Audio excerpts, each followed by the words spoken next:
Seja muito bem-vindo, seja muito bem-vinda ao nosso Divancast. Eu sou o Cel Souza. Olá, seja muito bem-vindo a mais um Divancast. E gratidão mais uma vez para você que está conosco ao vivo.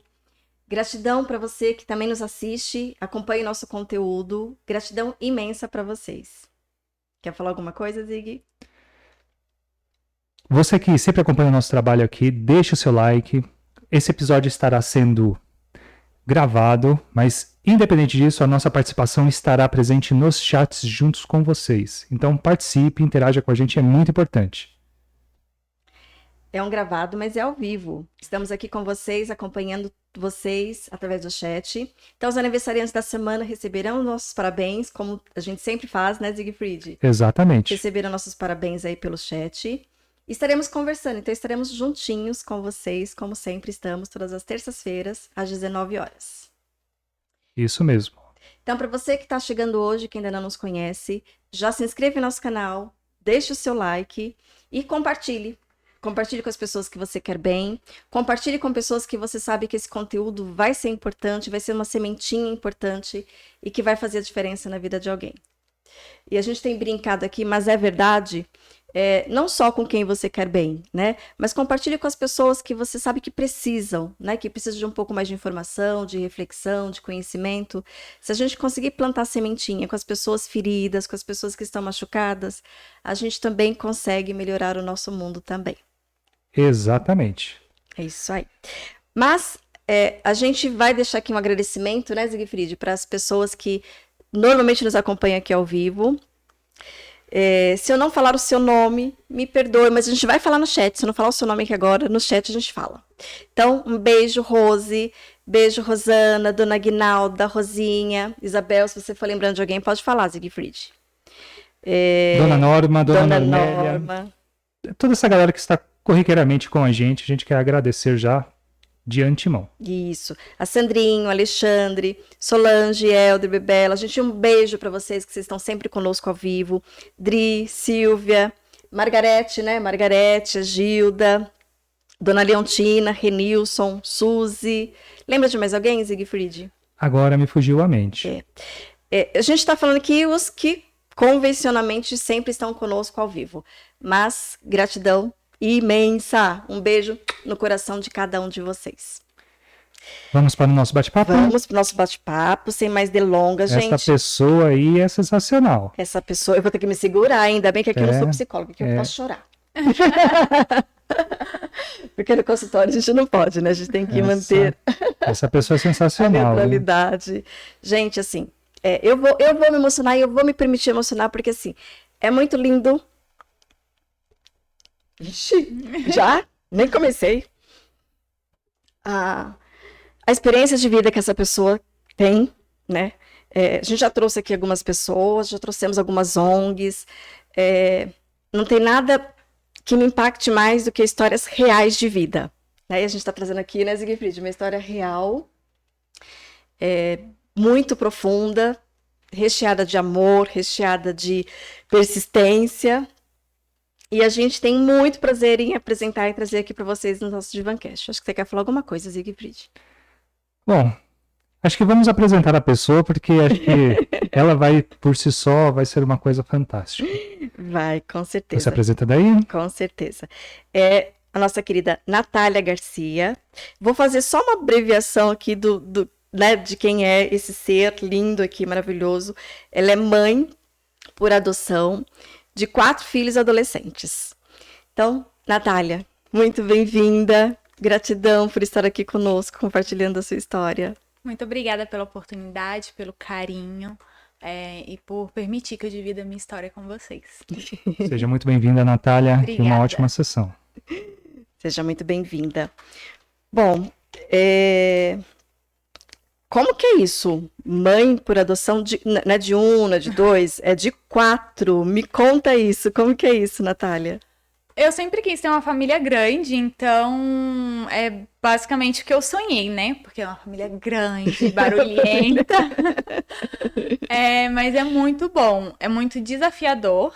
E é muito bom ao mesmo tempo. Tudo é demais. O desafio é demais, o amor é demais, a alegria é demais, o estresse é demais. Tudo é demais. Demais. Tudo é muito. Demais, mas ao mesmo tempo na sua medida, né? Sim, perfeito. Foi idealizado. Sim, com por certeza. Foi você, tudo né? planejado, desejado, não foi nada feito no impulso.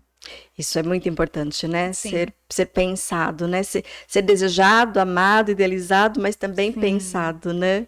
Quando eu falo assim, eu tenho 4 filhos, as pessoas, você tem 4 filhos? Eu falei, todos os meus filhos foram planejados. Os meus filhos foram planejados, desejados, orados, né? Tipo, eu pedi muito a Deus, houve muita conversa, muito desejo.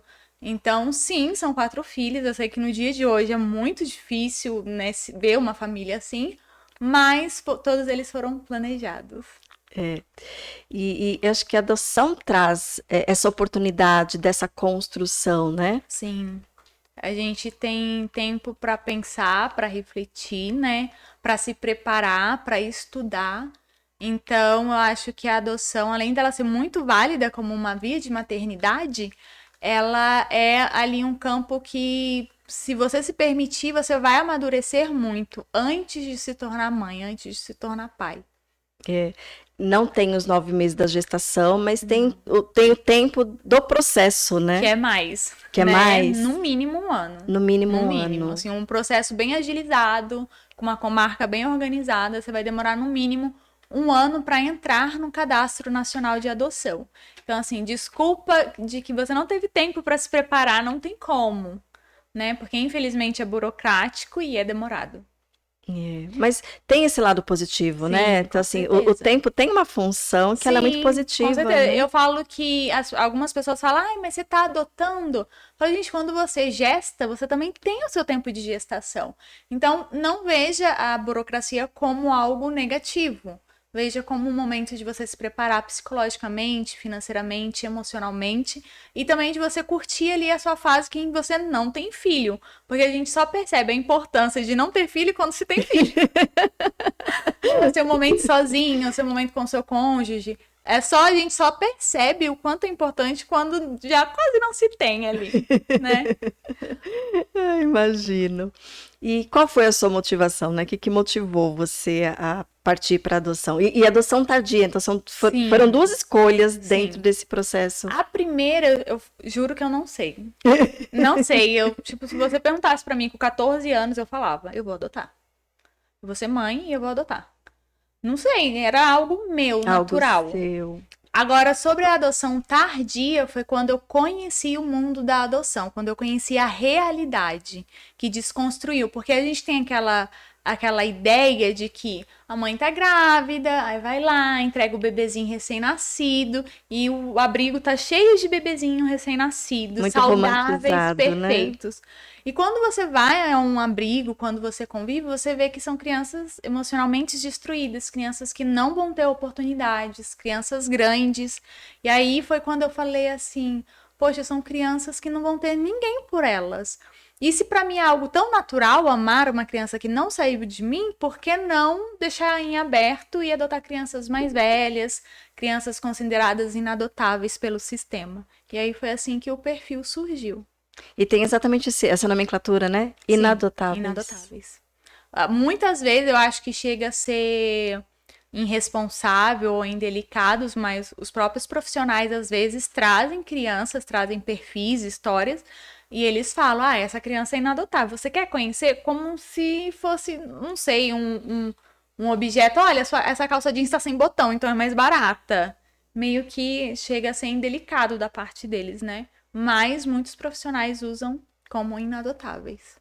E até para quem entende um pouco de linguística, de programação neurolinguística, quando eu chego falando inadotável, eu já estou meio que direcionando aí, Sim, né? Com que é certeza, inadotável. Não vai adotar ninguém, né? Vai adotar. É verdade. E você, né, nas suas mídias sociais, você conta bastante da sua história. Foi uma escolha deixar aberto. Sim. A gente perfil aberto, né? Olha eu aberto. Na minha cabeça, o que foi aberto? Na época, quando eu e meu esposo, a gente preencheu a documentação 2 vezes. Primeiro, a gente preencheu com o famoso perfil de que todo mundo preenche, bebê, recém-nascido, saudável. E aí... Com algumas características físicas, né? Muito clichê. E aí a gente preencheu e quando a gente terminou de preencher, a gente chorou. Porque a gente imaginou o tanto de criança que iria ficar no abrigo. E a gente falou, nossa, mas a gente quer tanto. E a gente tem uma família, a gente tem uma casa, a gente tem amor. Imagina eles que não tem nada disso, quanto mais eles querem. E aí foi quando a gente amassou a folha e falou, não, vamos preencher de novo. Aí quando fomos preencher de novo, a gente não tinha coragem de colocar não. Porque eles listam mesmo, tipo, todas as deficiências físicas, todas as doenças psicológicas, todos os tipos de maltratos que a criança passou. Então, cada não que a gente colocava, a gente imaginava uma quantidade de criança X que iria ficar ali. Então, foi quando a gente falou assim, quer saber? Deixa isso daí. Eu lembro que a gente colocou alguns não vou mentir, não vou, né, inventar, mas eram para coisas que financeiramente falando, nós não teríamos condições de arcar com o tratamento, né? Porque a gente sabe que, infelizmente, nosso SUS não é das melhores condições. Então, algumas coisas, sim, a gente deixou fechado por achar que a gente não tinha capacidade nem financeira e nem emocional. Mas grande parte, eu vou dizer ali que 90% a gente acabou deixando em branco. Tanto em doenças físicas quanto psicológicas e deficiência. E você falando aqui, me veio à mente como é importante o casal estar alinhado nessas escolhas, nessas decisões, né? Sim, não tem como. Tecnicamente falando, não tem como mesmo. Se um não quiser, o sistema não permite, né, que adote. Mas é extremamente importante o casal estar alinhado com todas as escolhas, com todas as decisões. Porque é uma criança, é uma pessoa, né? Não tem como, tipo, você tirar alguma característica depois que chegou na sua casa, não é um Lego. Então tem que estar tudo muito conversadinho, muito transparente, muito alinhado, muito certinho. Eu falo que você leve 1 ano para preencher a documentação, mas que você seja sincero no que você está depositando ali, no que você vai esperar, para que depois não tenha problemas futuros, né? Nem para você e principalmente para a criança. E isso é claro que a gente está falando aqui sobre adoção, mas isso serve para tudo na vida, né? Para filhos biológicos, né? Esse alinhamento de expectativas, porque vai influenciar também nos limites, na educação que precisa oferecer. Eu falo, o casal, antes de ser pai, independente se for via biológica ou for via adotiva, precisa alinhar a maneira com que vai educar a criança, para que não haja um sim e um não. Né? Quantas vezes a gente vê uma criança fazendo assim, mãe, posso ir em tal lugar? E a mãe fala, não, mas o pai deixou. Então precisa haver esse alinhamento de, olha, o que você acha aceitável na educação? Você quer pôr de castigo? Você não quer pôr? Né? Você vai dar umas palmadas? Você não vai dar? Você vai, sei lá, fazer educação montessoriana? Isso precisa estar alinhado entre o casal.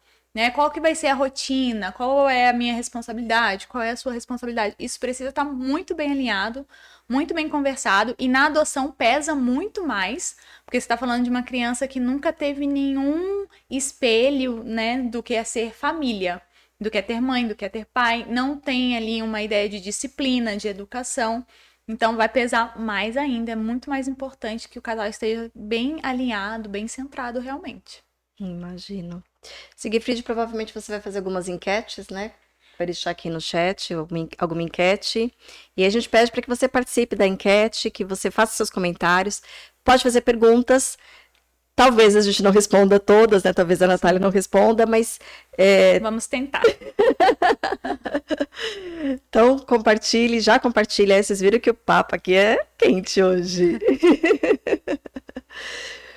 Me diz uma coisa, Natália. Ser casada, né? Ser casada com o Marcelo, né? Ter sido casada com o Marcelo, que tinha uma deficiência física, me faz pensar que ajudou a criar recursos, né, emocionais, psicológicos, no sentido de resiliência, superação, porque Sim. Ele era deficiente físico, mas ele era um atleta Sim. paralímpico, né? Sim. Ganhou medalhas. Enfim, tem um perfil aí de superação, de resiliência. O quanto que isso contribuiu? O Marcelo, ele era muito mais ativo do que eu. Muitas pessoas perguntam, mas você tinha que fazer as coisas pra ele? Eu falo, não, gente, era o contrário. A preguiçosa ali era eu. Era eu que queria dormir até meio-dia, enquanto 5 horas da manhã ele tava andando de bicicleta. 5 horas da manhã andando de bicicleta. Então, tipo, ele era muito ativo. Mas, de certa forma, eu aprendi muito e eu cresci muito vendo que não dá pra se ficar inventando desculpas, né? Tipo, se você quer, você vai fazer acontecer. Se você quer, você vai correr atrás. Se não der de um jeito, você vai fazer de outro. Então, eu acho que isso foi muito valioso tanto pra mim quanto para os nossos filhos, com certeza. E eu acho que para a criança, conviver com uma pessoa com deficiência ensina muito sobre o respeito, sobre a aceitação, sobre a discriminação. Porque algo que é muito comum é você ver um deficiente passar na rua e uma criança ficar paralisada e curiosa, porque não tem problema nenhum, extremamente normal, né? E aí a criança pergunta, mas mãe, o que tá acontecendo? E aí a mãe dá aquele puxão, para menino. Já os meus filhos, eles podem ver qualquer tipo de deficiência que eles não vão nem olhar. Porque para eles é a mesma coisa que ver uma pessoa sem deficiência. Então eu acho que isso é muito rico, né? Muito rico. Eu acho que as escolas deveriam abraçar mais as pessoas com deficiências e outros tipos de déficit e doenças, para que eu acho que a partir da convivência que se acaba com o preconceito, com o machismo, com o capacitismo. Eu acho extremamente importante. Essa convivência, né? Sim. E essa convivência natural, né? Sim, natural. E quanto mais cedo, melhor. Sim. Eu lembro que a minha sobrinha, ela nasceu e o tio dela tava na cadeira de rodas. E aí, quando ela fez ali por volta de uns 3 anos, a gente tava no culto e ela baixou debaixo da cadeira de rodas. E ela falou assim, cadê a sua perna? Tipo, ela nunca tinha notado. Aí ele falou assim, eu não tenho, Yasmin, você percebeu agora? Aí ela sacudiu as perninhas dela e falou assim, eu tenho 2, você não tem. Tipo, naquela inocência de criança, né? Mas eles não notam, por vezes eles não perguntam nunca. Por vezes passa a vida e eles... É algo muito natural e eu acho isso muito positivo. Porque... A gente pode ficar deficiente a qualquer momento, se você parar pra pensar, né? A qualquer momento você pode ficar deficiente. E você não deixa de ser quem você é. Então, eu acho que as pessoas precisam começar a enxergar dessa forma. Tipo, é um ser humano e ponto. Ah, mas Ponto. não tem mais. Ponto. Acabou. É. A gente já recebeu aqui, né, Siegfried? É isso que me ocorreu à mente. Acho que a mesma coisa você passou aí. Foi, pode falar Não, então. fala você aí. Você puxou, não tem problema não. Que a gente recebeu aqui a Thaísa, né? Não, a Thaísa também. Também. Bom, foram 2, né? Que foi do Empatiai e do Rede T21. A Thaísa que mencionou que, assim, no futuro, todos nós seremos deficientes. Então, assim, a gente vai ter uma deficiência visual, ou auditiva, ou dificuldade para andar. Então, assim, é uma coisa normal, natural, né? Sim. E quanto mais natural a gente conseguir conviver com isso, melhor para todos nós, né? Muitas pessoas me perguntavam assim, mas você casou com um cadeirante? Um cara não tem perna. Eu falava assim, gente, tudo... Tá, eu conheci ele já não tinha perna, ele já era cadeirante. Mas eu não sou. E se eu atravesso a rua e o caminhão me pega, um ônibus me pega e aí eu passo a ser? Como é que fica? Eu perdi o meu valor, então. Mas deixa eu fazer uma pergunta aqui. Ainda tem gente que faz esse tipo de pergunta? Faz. Perguntam. Não sei nem se eu posso falar perguntas transa. Pode falar isso? Pode. Fique à vontade aqui. Pergunta, mas vocês transam? Não, a gente anda de mão dada só. Gente, a pessoa com deficiência, ela tem vida sexual ativa, né? Algumas não tradicionais, outras normais, tradicionais, mas existe, né? E as pessoas perguntam, para na rua, pessoa que não tem intimidade, pessoa que não te conhece, tipo... mas é seu marido mesmo? Ah, mas já tava na cadeira de roda antes, né? Não, tipo, você tava quando ele ficou cadeirante, se já era casada. Tipo, a pessoa nunca imagina que a gente possa se apaixonar por um deficiente. Ou, ele é rico. Isso, nossa, fazendo compra, as pessoas me paravam. Você tá com ele por causa de dinheiro? Eu falo, gente, eu não sei qual é pior. Se é a pergunta, ou se é a cara lavada da pessoa. Porque eu não teria coragem de perguntar uma coisa. Por mais que a gente pense algumas coisas... Né? Existe ali um limite, né? Do que eu penso, do que eu acho. Pra mim, isso é uma das coisas que me assusta, assim. Em pleno século XXI, as pessoas terem esse tipo de... esse pensamento, com certeza. Me assusta muito, assim. Mas é legal. E é legal a gente estar trazendo aqui, né? Porque uma das propostas, a grande proposta do Ivancast é exatamente trazer reflexão. Então, vamos refletir, né, sobre as coisas que a gente pergunta, sobre esse limite que a gente tem, né? Brinco aqui que, assim, preconceitos a gente tem, né? O que a gente faz com... né? Tem algum tipo de preconceito, mas o que a gente faz com eles é o que faz a diferença. Sim. Raiva eu sinto, tristeza eu sinto, o que eu faço com isso? E tem o preconceito, o conceito daquilo que não se conhece. Eu lembro que eu nunca tinha prestado atenção o quanto era importante rampas, o quanto eram importantes elevadores, portas largas, até eu me casar com um deficiente. Hoje em dia, onde eu vou, por mais que não seja mais casada com deficiente, né? Infelizmente ele veio a falecer, são coisas que eu presto atenção. Eu falo, gente, mas... Nem não só pra um cadeirante, mas uma mulher com carrinho de bebê, uma senhora. Gente, cadê a rampa? E essa porta fina, como é que entra? Né? Uma pessoa com obesidade, sem uma porta muito estreitinha, ela vai se sentir desconfortável, vai ser, né, indelicado para ela, né? Uma situação constrangedora. Então, são coisas que é o preconceito, o conceito daquilo que não se conhece. E às vezes a gente acaba olhando torto, olhando por curiosidade, às vezes não é nem por maldade, mas são coisas que a gente precisa nos educar e nos policiar.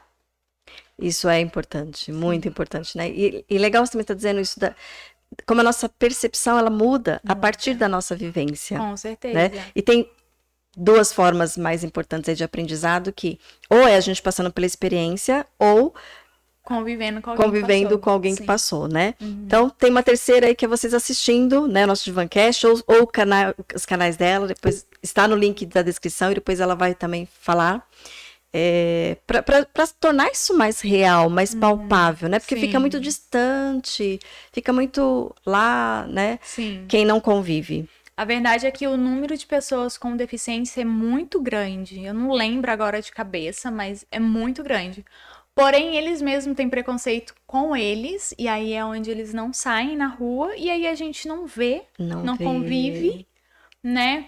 Existe também aquele preconceito da própria família de achar que eles são incapazes, então acontece muito dos pais não colocarem na escola, não levarem para passear, não permitirem que tenha vida social, tipo, não, imagina, você vai sair sozinho, um cadeirante sair sozinho, né? Limitam, né? Você nunca vai casar, você nunca vai namorar, limitam as pessoas com deficiência, né? Por vezes não por maldade, mas medo e por proteção, né? E aí é onde a gente Só que é uma proteção nociva, né? E aí a gente não vê as pessoas, a gente não convive, e aí acaba gerando o preconceito realmente. E aí eu vou aproveitar esse gancho que você está deixando aí dessa super proteção, que ela também acontece com a família quando tem filhos adotivos, não acontece? Sim, acontece. Porque a gente fica com aquele medo, tipo, nossa, já passou por tanta coisa... Porque é muito importante falar que a criança, ainda que ela tenha chego recém-nascida no abrigo, ela passou por muita coisa, né? Ela passou ali durante a gestação por uma negação, por uma rejeição.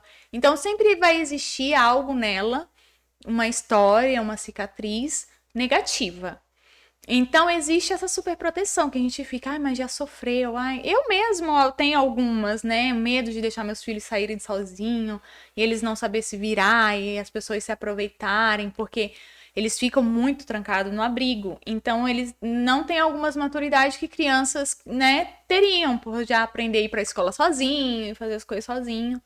Então rola superproteção e a gente tem, como mãe, como pai, tem que se policiar porque eles precisam viver. Tem uma frase, acho que é no Nemo, que ele fala assim, a Dory fala pro pai do Nemo assim, mas se você não deixar nada acontecer, nada vai acontecer. E isso é muito real. A gente protege, nada de ruim acontece, mas nada de bom também acontece. Então a gente acaba tendo que correr o risco. Tem que correr o risco, né?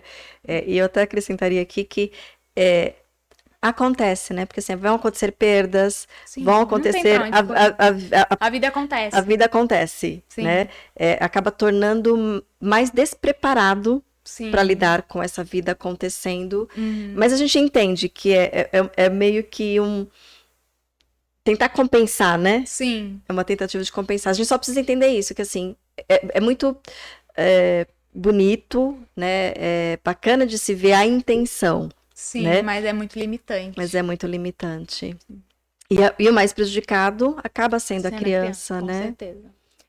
E muitos pais, né, fazem isso independente de ser adotados ou não, mas eu acho que como o adotado aumenta maior a probabilidade por causa do medo do passado, já sofreu tanto. E isso também é negativo, da gente olhar pro nosso filho e pensar, ai, coitadinho, ele já sofreu tanto. Não, é a história de vida dele. Todo mundo já sofreu alguma coisa. Se não sofreu, vai sofrer. Todo mundo tem uma cruz, todo mundo tem um peso, todo mundo tem uma dificuldade. Então a gente não pode ficar limitando o outro como coitadinho. Ai, coitadinho. Não é coitadinho. né? Eu falo para os meus filhos assim, vocês são adotados, não vai mudar, por mais que eu queira, não vai. Óbvio que eu gostaria que não fossem, para eles não ter vivido o que viveram, mas eles são. Agora, o que eles vão fazer com isso é uma escolha deles. Eles podem ficar, ai, meu Deus, sou adotado. Ou, nossa, eu saí do abrigo e eu tenho uma família que me apoia e que me ama. E, né, uma história mudou ali, algo aconteceu. Porque a gente sabe que muitas crianças, a maioria, não vão ser adotadas. Então, a escolha é deles. Se fazendo de vítima ou se fazer de vitorioso. E você tem história e histórias e histórias e histórias para provar que é possível sair desse vitimismo e é possível fazer muita coisa acontecer, né? A escolha é nossa, né? Eu falo assim, ou você fica deitado chorando no ostracide, ou você vira uma pérola e sai da concha. A escolha é sua. A escolha é sua.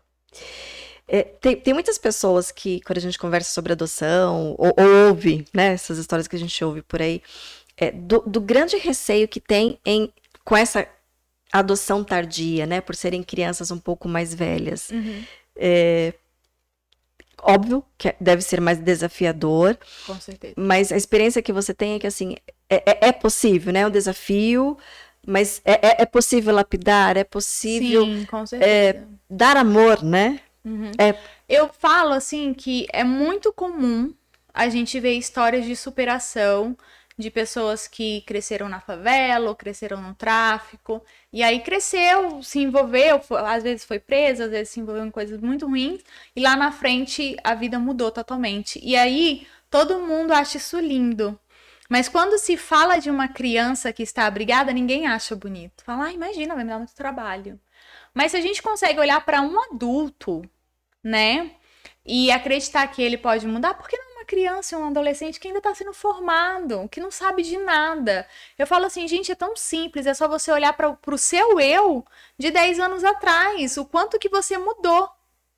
Então, por que o amor, a educação, a persistência, a paciência não vai mudar? Né? Porque a gente aprende com nossos erros. Que dirá você aprendendo com uma outra pessoa cuidando de você, tratando as suas feridas. Então, é totalmente possível. Fácil? Não é. Algumas crianças serão mais fáceis que outras, como qualquer outro ser humano, né? Algumas feridas são mais fáceis de curar do que outras, porém é totalmente possível. A questão é você ter comprometimento.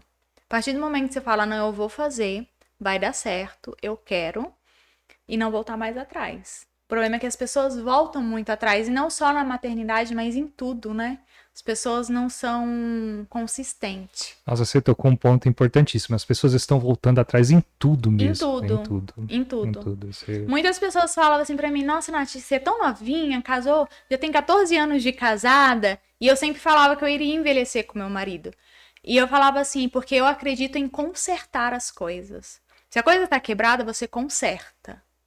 Sabe? Você não joga fora. Hoje em dia é tudo muito descartável.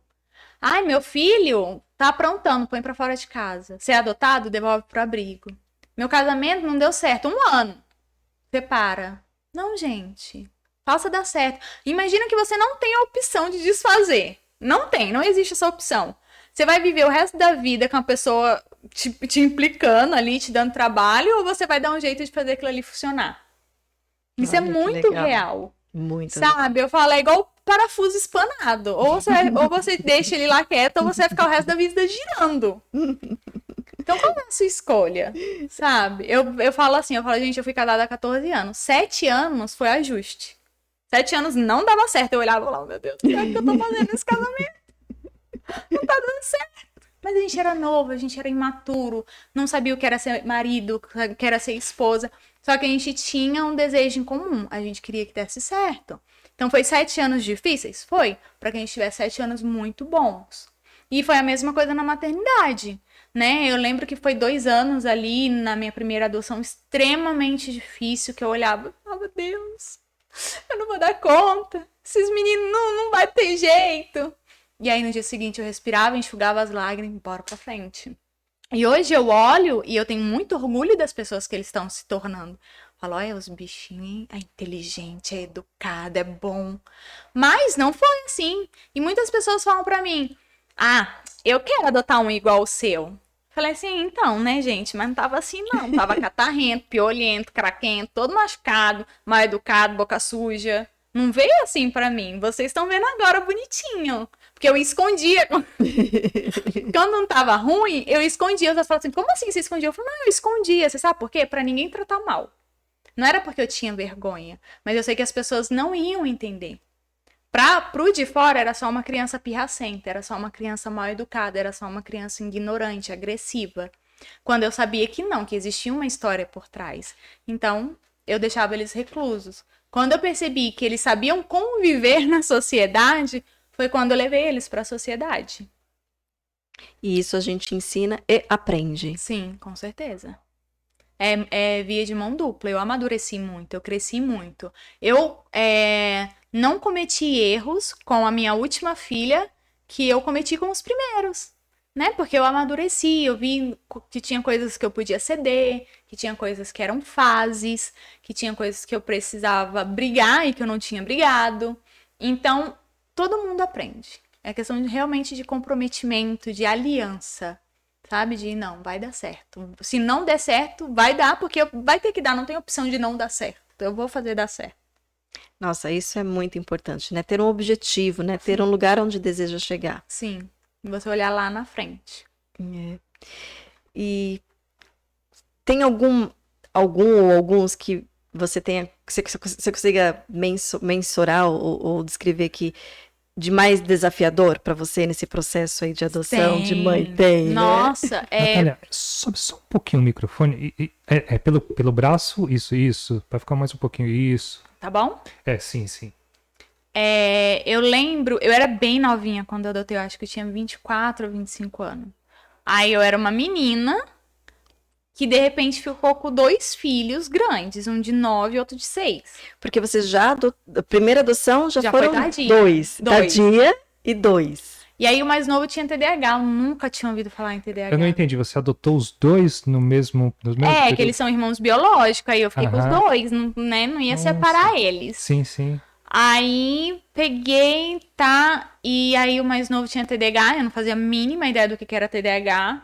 Aí, não me falaram o que era TDAH, não me explicaram o que era TDAH. E eu tive que aprender na marra. E eu tentava e parecia que não surtia efeito. Parecia que ele não aprendia nada na escola, parecia que ele não conseguia ser uma criança educada, uma criança amorosa, ele era muito agressivo. Então, foi 1 ano para ele começar a se acalmar, para ele pegar o ritmo, para ele aprender a ser educado, ser carinhoso. Hoje eu tenho 0 dificuldades com ele. Ele é uma criança que não me dá trabalho nenhum, nem na escola. Mas o primeiro ano era como se eu estivesse dando um murro em faca. Eu me sentia assim, não foi, né? Porque hoje eu vejo o resultado. Mas eu me sentia assim, eu falava, meu Deus, o que eu tô fazendo? É 2 horas da manhã, eu tô tentando ensinar esse menino não aprende. Né? E a prova é amanhã, como é que faz? Então, eu acho que esse foi o mais desafiador, talvez tanto pela minha imaturidade, quanto pelo desafio em si, que ser mãe de uma criança com TDAH ali na época da alfabetização não é fácil, é bem difícil. Você tem que virar professor, sabe? Tem que ter muita paciência. Então... Mas também é possível. É muito possível. Não é fácil, acho que isso também é legal de dizer, né? É importante dizer. É muito desafiador, é muito difícil, mas é possível. Eu lembro que um pouco antes da Yasmin chegar, que foi minha última adoção, o psicólogo esteve em casa e pediu para ver o caderno. E ele falou assim, esse é o caderno do Danilo? E ele acompanhava a história do Danilo, então ele sabe de onde o Danilo saiu. E ele, esse é o caderno do Danilo? Porque é extremamente organizado, uma letra bem redondinha. Meus filhos fizeram caligrafia até pouco tempo atrás. Era obrigatório em casa. Tinha que fazer. Então, aquela letra bem redondinha, aquele caderno bem organizado, sem orelha, sem rabisco. Porque eu sou mãe chata. Que caderno é esse? Vai tirar e fazer tudo de novo. Ah, mãe, mas é que na escola foi corrida. Eu falei, pois é, em casa você tem um tempo de sobra. Vai repassar isso daí que não tá bonita. Uma das funções da mãe é ser chata, né? Eu falo isso pra eles. Eu falo, gente, vocês querem legal? É os amiguinhos. Eu nasci pra ser chata, pra ser implicante. É pra isso que eu nasci. Tá? Amiguinha lá na rua. Aqui em casa é isso aqui. E fique satisfeito com o que tá tendo. Aí eles riem, né? Mas gosta também. Ama. Mas, então, hoje eu olho assim, ano passado, no meio de toda a confusão, meu marido doente, eles praticamente sozinhos ali com a minha mãe, né? Minha mãe não ia na escola, né? Minha mãe não podia, questão mesmo assim de ter tempo pra estar indo e tal. E eles iam, e ele passou, sem recuperação, sem nada, passou ano letivo bonitinho, não tive nenhuma reclamação. E é uma criança com TDAH, um adolescente com TDAH. E não toma medicação. Eu preferi tirar, quando ele chegou pra mim, ele chegou dopado de tanta medicação. E aí eu fui ler as bulas, fui pesquisar e eu vi que gerava sequela aquela medicação tarja preta com muitos anos. Então eu falei, não, eu quero tentar. Falei pra psicóloga. Ah, mas mãe, vai ser difícil, ele não vai conseguir. Não. Eu falei, não, eu quero tentar. Se lá na frente a gente vê que não tá dando, retorna com a medicação. Mas eu quero tentar deixar ele livre de medicação. Gente, eu penso até pra tomar remédio pra dor de cabeça. Então você imagina o meu filho tomando 2 medicações tarja preta. Eu entrei em parafusos na hora que eu vi aquilo. Aí eu peguei e falei, não, eu quero tentar. E algumas vezes existem episódios que você vê que ele tá mais ansioso, que ele tá mais estressado, que ele tá mais imperativo. Existe sim. Mas aí a gente conversa ou põe ele pra fazer mais exercício e aí ele consegue voltar pro foco. Mas eu prefiro do que ele ficar tomando medicações contínuas, né? Mas você não diz. Se você pegar o caderno de escola, se você pegar os relatos dos professores, você não diz que ele é uma criança que tem TDAH. Ele se dá muito bem. E ele sabe que ele precisa estudar muito mais do que os irmãos, por exemplo. Entendeu? Então ele mesmo... Eu falo assim, Danilo, o que você tá fazendo aí no quarto? Amanhã que eu tenho prova e aí eu não entendi, eu vou ter que estudar. E aí ele pesquisa no YouTube... Né, algumas coisas eu já nem consigo mais ensinar, porque minha cabeça já não tá mais fresca. Eu falo, nossa, não lembro nem como que é isso, não, filha. E aí, às vezes, ele pede ajuda pros irmãos. Então, ele já tem essa consciência de que ele tem uma limitação, uma dificuldade, mas que se ele se dedicar, ele consegue ir adiante.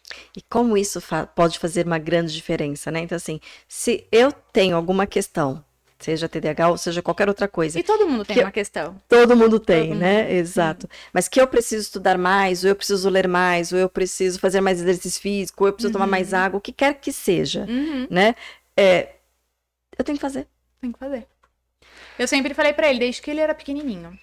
Eu falava 2 coisas pra ele. Eu falava assim, o irmão dele é uma criança assim que é naturalmente inteligente.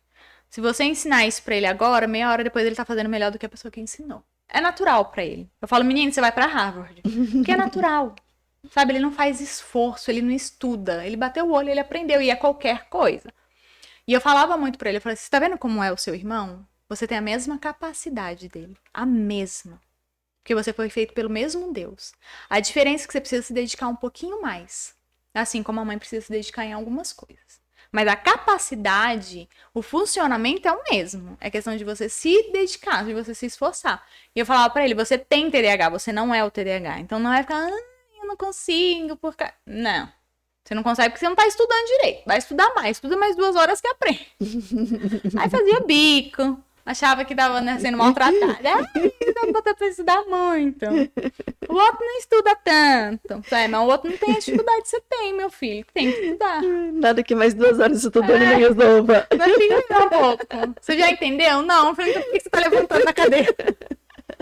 Mas uma coisa que você falou que eu achei assim fantástico aqui, né? Porque como a questão do afeto pode suprir coisas assim, você tirou uma questão de medicação com afeto, cara. Sim. Eu achei E sensacional. muitas mãezinhas me perguntam, mas Nath, meu filho toma 2, 3 remédios. E você conseguiu. Eu falei, gente, os médicos e os professores falam que eu sou maluca.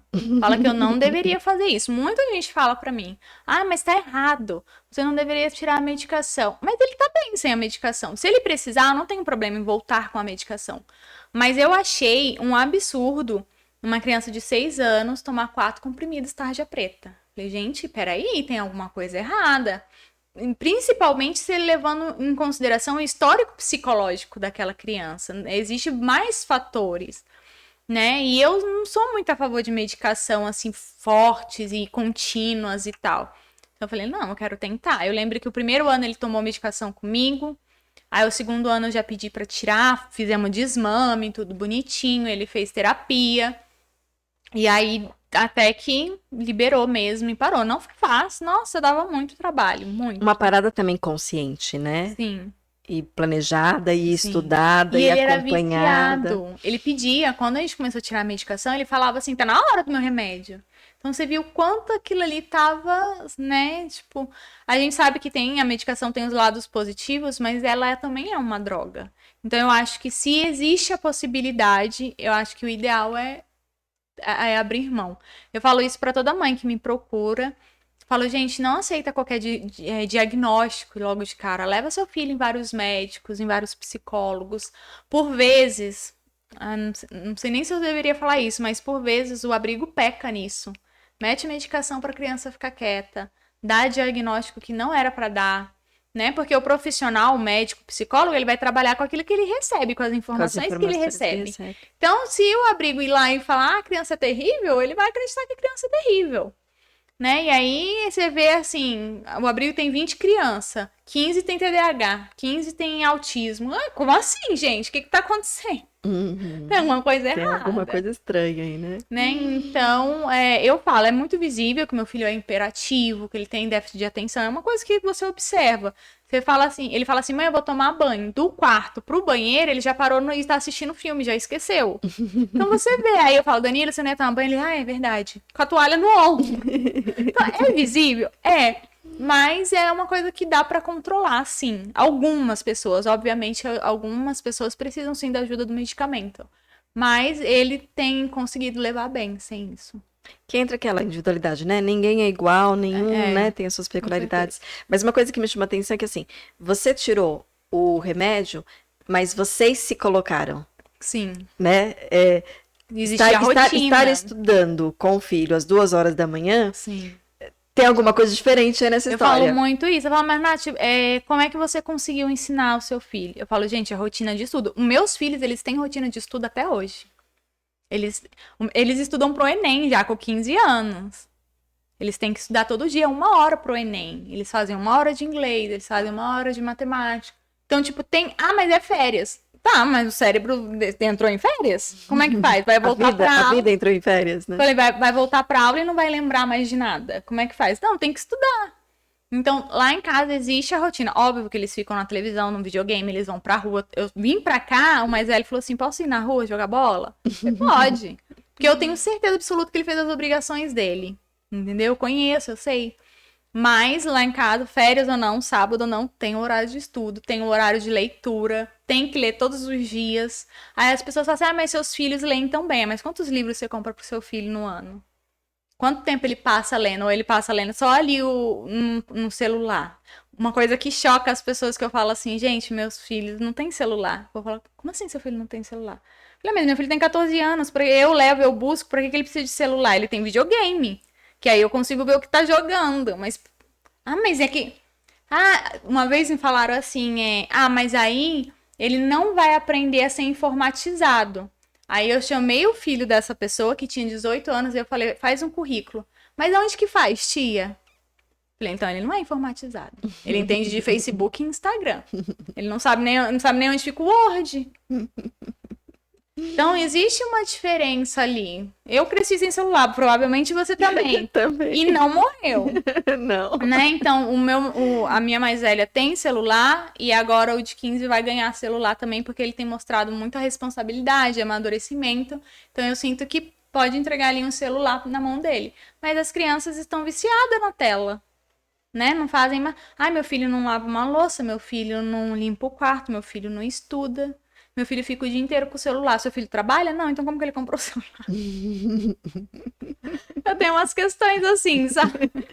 Não, muito legal. Até acrescentando o que você falou, Siegfried, né? Assim, que teve a retirada do remédio, mas teve afeto. Eu acho que assim, afeto e amor inclui esses nãos, inclui disciplina. Sim, com certeza. Sim, com certeza. Porque, né, às vezes a gente fala amor, fica uma coisa tão subjetiva, tão florzinha. Acho que é só passar a mão na né? cabeça. E tem um livro que eu gosto muito, né? Do Issam Tiba, que é Quem Ama Educa. Sim, né? com Então, certeza. educar, colocar limite, passar valores, Sim. é amar, né? Sim. É afeto. Uma vez falaram pra mim assim, foi bem logo no período de aproximação, acho que foi o primeiro final de semana, e o meu filho, ele era daquelas crianças que se jogavam no chão e cuspia e xingava. Aquela coisa que toda mãe ama. Primeiro dia eu já dei um pega pra acabar nele, já falei, você vai sentar aí, acabou. No meio do jogo do pai dele, ele fazendo escândalo. Ele senta, se levantar, vou pegar minha sapatilha. Aí ia bater no bichinho mais, né? Senta aí. Aí ele ficou assim, colhão. Aí ele contou no abrigo. A minha mãe falou que ia me bater, tia. Se eu fizesse bagunça no jogo do meu pai, porque ele se jogou no meio da quadra, assim. Aí a mulher perguntou assim, ué, mas você falou mesmo? Eu falei, não é meu filho? Não é pra isso que eu tô no processo de adoção? Ou eu vou deixar ele se tornar um monstrinho? Falei mesmo, peguei pelo braço e botei sentar, tava se jogando no meio da quadra, no meio do jogo. Ah, não, é porque geralmente as mães não brigam. Falei, ah, mas eu brigo. Não vou ficar aturando um monstrinho na minha casa. Porque hoje tem 6 anos, amanhã tem 16, e aí, como é que faz? Eu vou sair pra trabalhar e ele vai sair pra fazer o que não deve. Né? Então, sim, eu brigava. Desde o primeiro dia eu brigava. Eu em aproximação, no abrigo. Eu lembro que eu tava em casa e o telefone tocava. Não, Natália, sabe o que é? Que aprontou tal coisa. Tem como você vir aqui? As cuidadoras do abrigo. Aí eu ia lá. Falava, não vai sair pra hora da brincadeira hoje. Ah, mas por quê? Porque eu fiquei sabendo que você maltratou a tia do abrigo. Mas, mãe, vai, pode ficar aí. Pronto. Porque faz parte do processo, esse período, eles não ficam o tempo todo. Não, eles vêm só o final de semana. É uma adaptação. É, uma aproximação. Porque a criança, quando você adota uma criança mais velha, ela precisa falar que ela quer ser adotada. Se ela falar que ela não é adotada. Então, eles dão um período de aproximação. Mais velhas, quantos anos? Olha, todos os meus filhos responderam por eles. E o mais novo tinha 6, né? 6 então, foi anos. 6, 8, 12 e 16. Então, todos eles foram levados em consideração. Eu lembro que a minha filha Clarice, que ela tinha 12 anos, e ela era muito fechada. Ela construiu um muro em volta dela. Então, eu lembro que no dia da audiência, que a juíza olhou pra ela e falou assim, Clarice, você quer ser adotada? E eu falei assim, a menina vai falar que não. Eu tinha certeza absoluta que ela ia falar que não, porque ela era tão grossa, que ela me maltratava, ela dava patada. Hoje em dia ela é um doce, é uma menina super amorosa. Mas naquela época existia esse muro, né? Que ela precisou. Precisou, ela tinha medo e tal. Então eu fiquei assim, meu Deus, ela vai falar que não. Aí ela falou assim, desse jeito. Eu falei, meu Deus, esse não foi convincente. Aí a juíza, Clarice, você pode falar se você quer ser ou não. Ela, eu quero. Tipo, não tinha uma felicidade, sabe? Parecia que eu tava brigando ela. E eu assim, Aí a juíza, então pode fazer a documentação, pode levar ali. Eu, meu Deus. Ela era muito brava, ela era muito. Mas só o fato de ter conseguido dizer o pra ela foi muita coisa. Sim, enorme. Com certeza. Eu lembro que foi obrigatório fazer aproximação com ela 12 dias. E aí, no dia que a gente chegou no Piauí, falaram assim, pode levar ela pro hotel. E aí, a gente chegou no hotel, essa menina não falava. Ela não fazia nada. Ela ficava deitada na cama. Falei assim, não vai dar certo isso. A gente não vai conseguir criar vínculo com ela. Aí, o que eu percebi? Que no abrigo, se eu ia no abrigo, aí ela pegava e se abria. Porque até então, muitos anos dentro do abrigo, era onde ela se sentia confortável, segura. E além dela se sentir confortável, ela ficava com ciúme das outras crianças. Então, ela se aproximava de mim. Aí eu peguei e virei pro meu marido e falei assim, acordar, tomar café da manhã e passar o dia no abrigo. E por quê? Falei, você não percebeu? Clarice, ela só vai se abrir lá. Se a gente não passar o dia no abrigo esses 12 dias, a gente não vai levar ela embora. Foi dito e feito. A gente ficou os 12 dias, acordava, ia pro abrigo, quando dava a tardezinha, voltava pro hotel. Foi o suficiente para ela querer ser adotada. E quando ela chegou, ela afirmava o tempo inteiro que ela queria voltar. Lá, me leva embora, eu não tô gostando daqui, eu não gosto da... Comi igual um dragão, eu falava assim, odeio a comida daqui. Eu falava, não tá comendo o reboco da parede, menina? Ela falou pra assistente social. Eu quero ir embora, porque a comida daqui é horrível, eu não gosto de ninguém. E eu assim... Mas existe essa negativa. E você falou de vínculo, né? Como que se constrói esse vínculo? Insistência. Não Muita insistência. é magia, não é cheguei um dia, coloquei nariz de palhaço. Não, é insistência. Muita insistência, muita afirmação. E para cada criança vai ser diferente. Cada criança, ela sente de uma forma diferente, ela reage de uma forma diferente. Então, você vai ter que observar e ver como é que você vai penetrar no mundo dela e o que funciona e o que não funciona. Pro Danilo, era muito carinho, ele era muito carente. Então, quanto mais carinho você dava, mais ele se abria, se arreganhava. Pro Daniel, era você afirmar pra ele que ele não iria sair de dentro de casa, que ele era meu filho. Você é meu filho, você é meu filho, você é meu filho. Tinha que afirmar. Ah, mas você não vai me devolver? Não, não vou te devolver. Não, você não vai ser devolvido. Tinha que ficar afirmando isso. Pra Clarice, era afirmar que ela não tinha opção. Você é minha filha e acabou. Ah, mas eu não gosto de você. Ah, nem, não é todo mundo que gosta da mãe, é assim mesmo, é a vida. Reclama pra Deus. Tinha que ser grossa igual ela era grossa, sabe? Tinha que ficar afirmando, eu te amo, eu te amo, eu te amo, eu te amo. Pra Yasmin, era mostrar segurança pra ela. Então, eu lembro uma vez que ela tava super brava e não queria falar e nem nada. E aí eu entrei no quarto e ela falou assim, eu quero ficar sozinha. E eu entrei no quarto e falei assim, vem aqui agora. E abracei ela, peguei ela, botei ela mesmo como se ela fosse uma criancinha no colo e abracei e fiquei. Aí ela chorou. Chorou muito. Aí, e ela, nessa época ela ainda não tinha celular, tinha 16 anos, não tinha celular, ela usava o meu celular. E aí ela enviou uma mensagem para uma pessoa, que eu sempre permiti meus filhos manter contato com os amigos e com o pessoal do abrigo. E aí ela usou o meu WhatsApp e ela mandou uma mensagem assim, hoje, pela primeira vez eu descobri o que era o que era ter colo de mãe. E ela não me chamava de mãe, demorou muito tempo. Mesmo depois disso, ela demorou para me chamar de mãe. Mas ela já começou a me ver como mãe a partir do momento que eu acolhi a dor dela. Então, para cada criança vai ser diferente. Então, eu falo assim, o adulto da relação é você. Não adianta você querer pirraçar igual o seu filho. Ai, meu filho falou que quer ir embora, então eu vou levar ele embora. Desde quando criança tem querer? Você pergunta se a criança quer estudar? Então, não tem essa opção. Sabe, quer escovar os dentes? Sabe, para de que... É muita adulação e pouca prática. Seja mais prático com seu filho. Ai, mas eu quero ir embora, o problema é seu. Você vai ficar aqui. Quando você casar, você vai. Eu falava isso pros meus filhos. Ah, casa. Quando você casar, você sai de casa. Mas eu quero ir embora agora, eu quero voltar pra briga. Ah, eu quero tanta coisa, quero ser rica, magra. E aí, como é que faz? Nem tudo que a gente quer, a gente tem. Mas eu não gosto da senhora. Ah, tá bom. Não tem problema não. Eu te amo. Gente, para, sabe? Seja prático. Não fica discutindo com a criança. Não fica dando margem. As pessoas ouvem as crianças como se fosse um adulto falando. Se adulto perde a razão, imagina criança. Né? Então é insistência. É insistir. É muito. Vem assistir filme comigo. Ah, eu não quero, você não tem opção. Você vai sentar e vai assistir o filme comigo. Aí fica de bico. No meio do filme, acha graça, começa a rir quando vê que não tá abraçado, tá fazendo graça. Então é insistência. Eu falo, gente, é na base da ignorância. Você vai ali, você arromba a porta do coração, entendeu? Você entra, você não pede licença, você só faz. Arromba a porta do coração, só que assim, lindo. Pronto. É muito assim, eu lembro que eu ia deitar com eles. Eu não quero que você deita comigo. Ah, não tem que querer não. Vou deitar e vou dormir aqui sim. Aí depois, no dia seguinte, quem ia deitar era eles. Sabe, é mostrar. Eu lembro que a Yasmin, no primeiro dia... Ela chegou cansada, obviamente, voo, né, 12 horas do Piauí pra cá e tal. Aí, lá em casa, todo mundo beija, ora e diz que ama antes de dormir. É comum. Aí, só foi dormir. Não falou nem tchau, tipo, entrou no quarto, aí eu abri a porta e falei, filha, aqui nessa casa a gente beija, a gente diz que ama, a gente abraça. A gente não dorme assim, só apaga a luz e acabou. Ela, tá bom. Hoje ela não consegue. Ela trabalha já, né? E ela chega super tarde. Se eu durmo antes dela chegar, ela fica brava. Ela, mãe, você não me esperou pra me dar um beijo?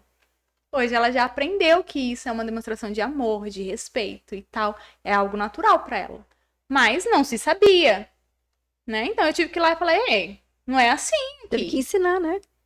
As coisas. Eu lembro uma vez que eu não lembro o que meu marido falou pra ela.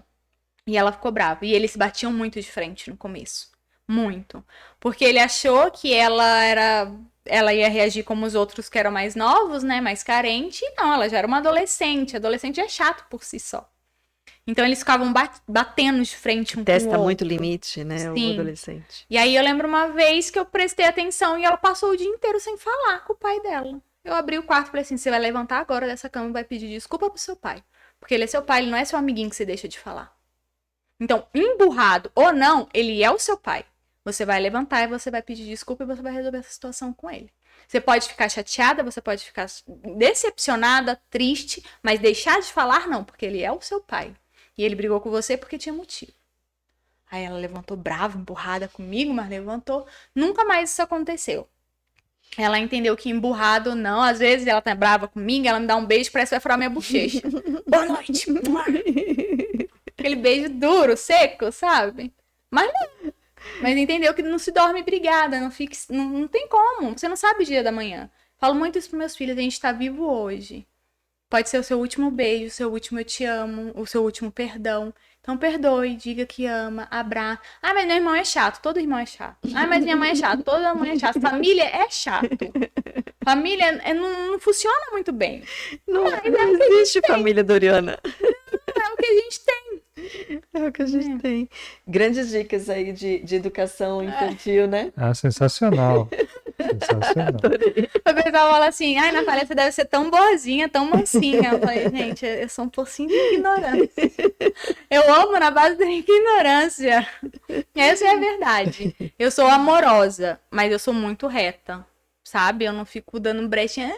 Não tenho paciência pra É isso. adulta da relação, né? Você Eu colocou tenho que muito ser bem, é adulta da relação, né? Crianças que não sente esse adulto, não sente essa segurança, porque isso passa segurança, isso Sim. passa proteção, tende a ficar mais inseguro, com mais Sim. medo, né? E a criança, ela precisa disso. Ela tanto precisa que ela testa a gente. Porque às vezes ela sabe que ela precisa do não. Ela precisa do limite. Então a criança e o adolescente, eles precisam disso. E hoje em dia os pais não sabem dar isso. Acham que se der de tudo, se deixar fazer tudo, é melhor. Vai ser Então, amado, né? Então nem sempre você ter um filho sorrindo 24 horas significa que as coisas estão bem. Então antes você ter um filho que chore, que resmungue, que faça bico, mas que você saiba o que está acontecendo, do que você ter um filho que está sempre rindo. Eu falo muito, gente, seja esperto, não acha que o seu filho é exatamente como ele é na sua frente e nas suas costas.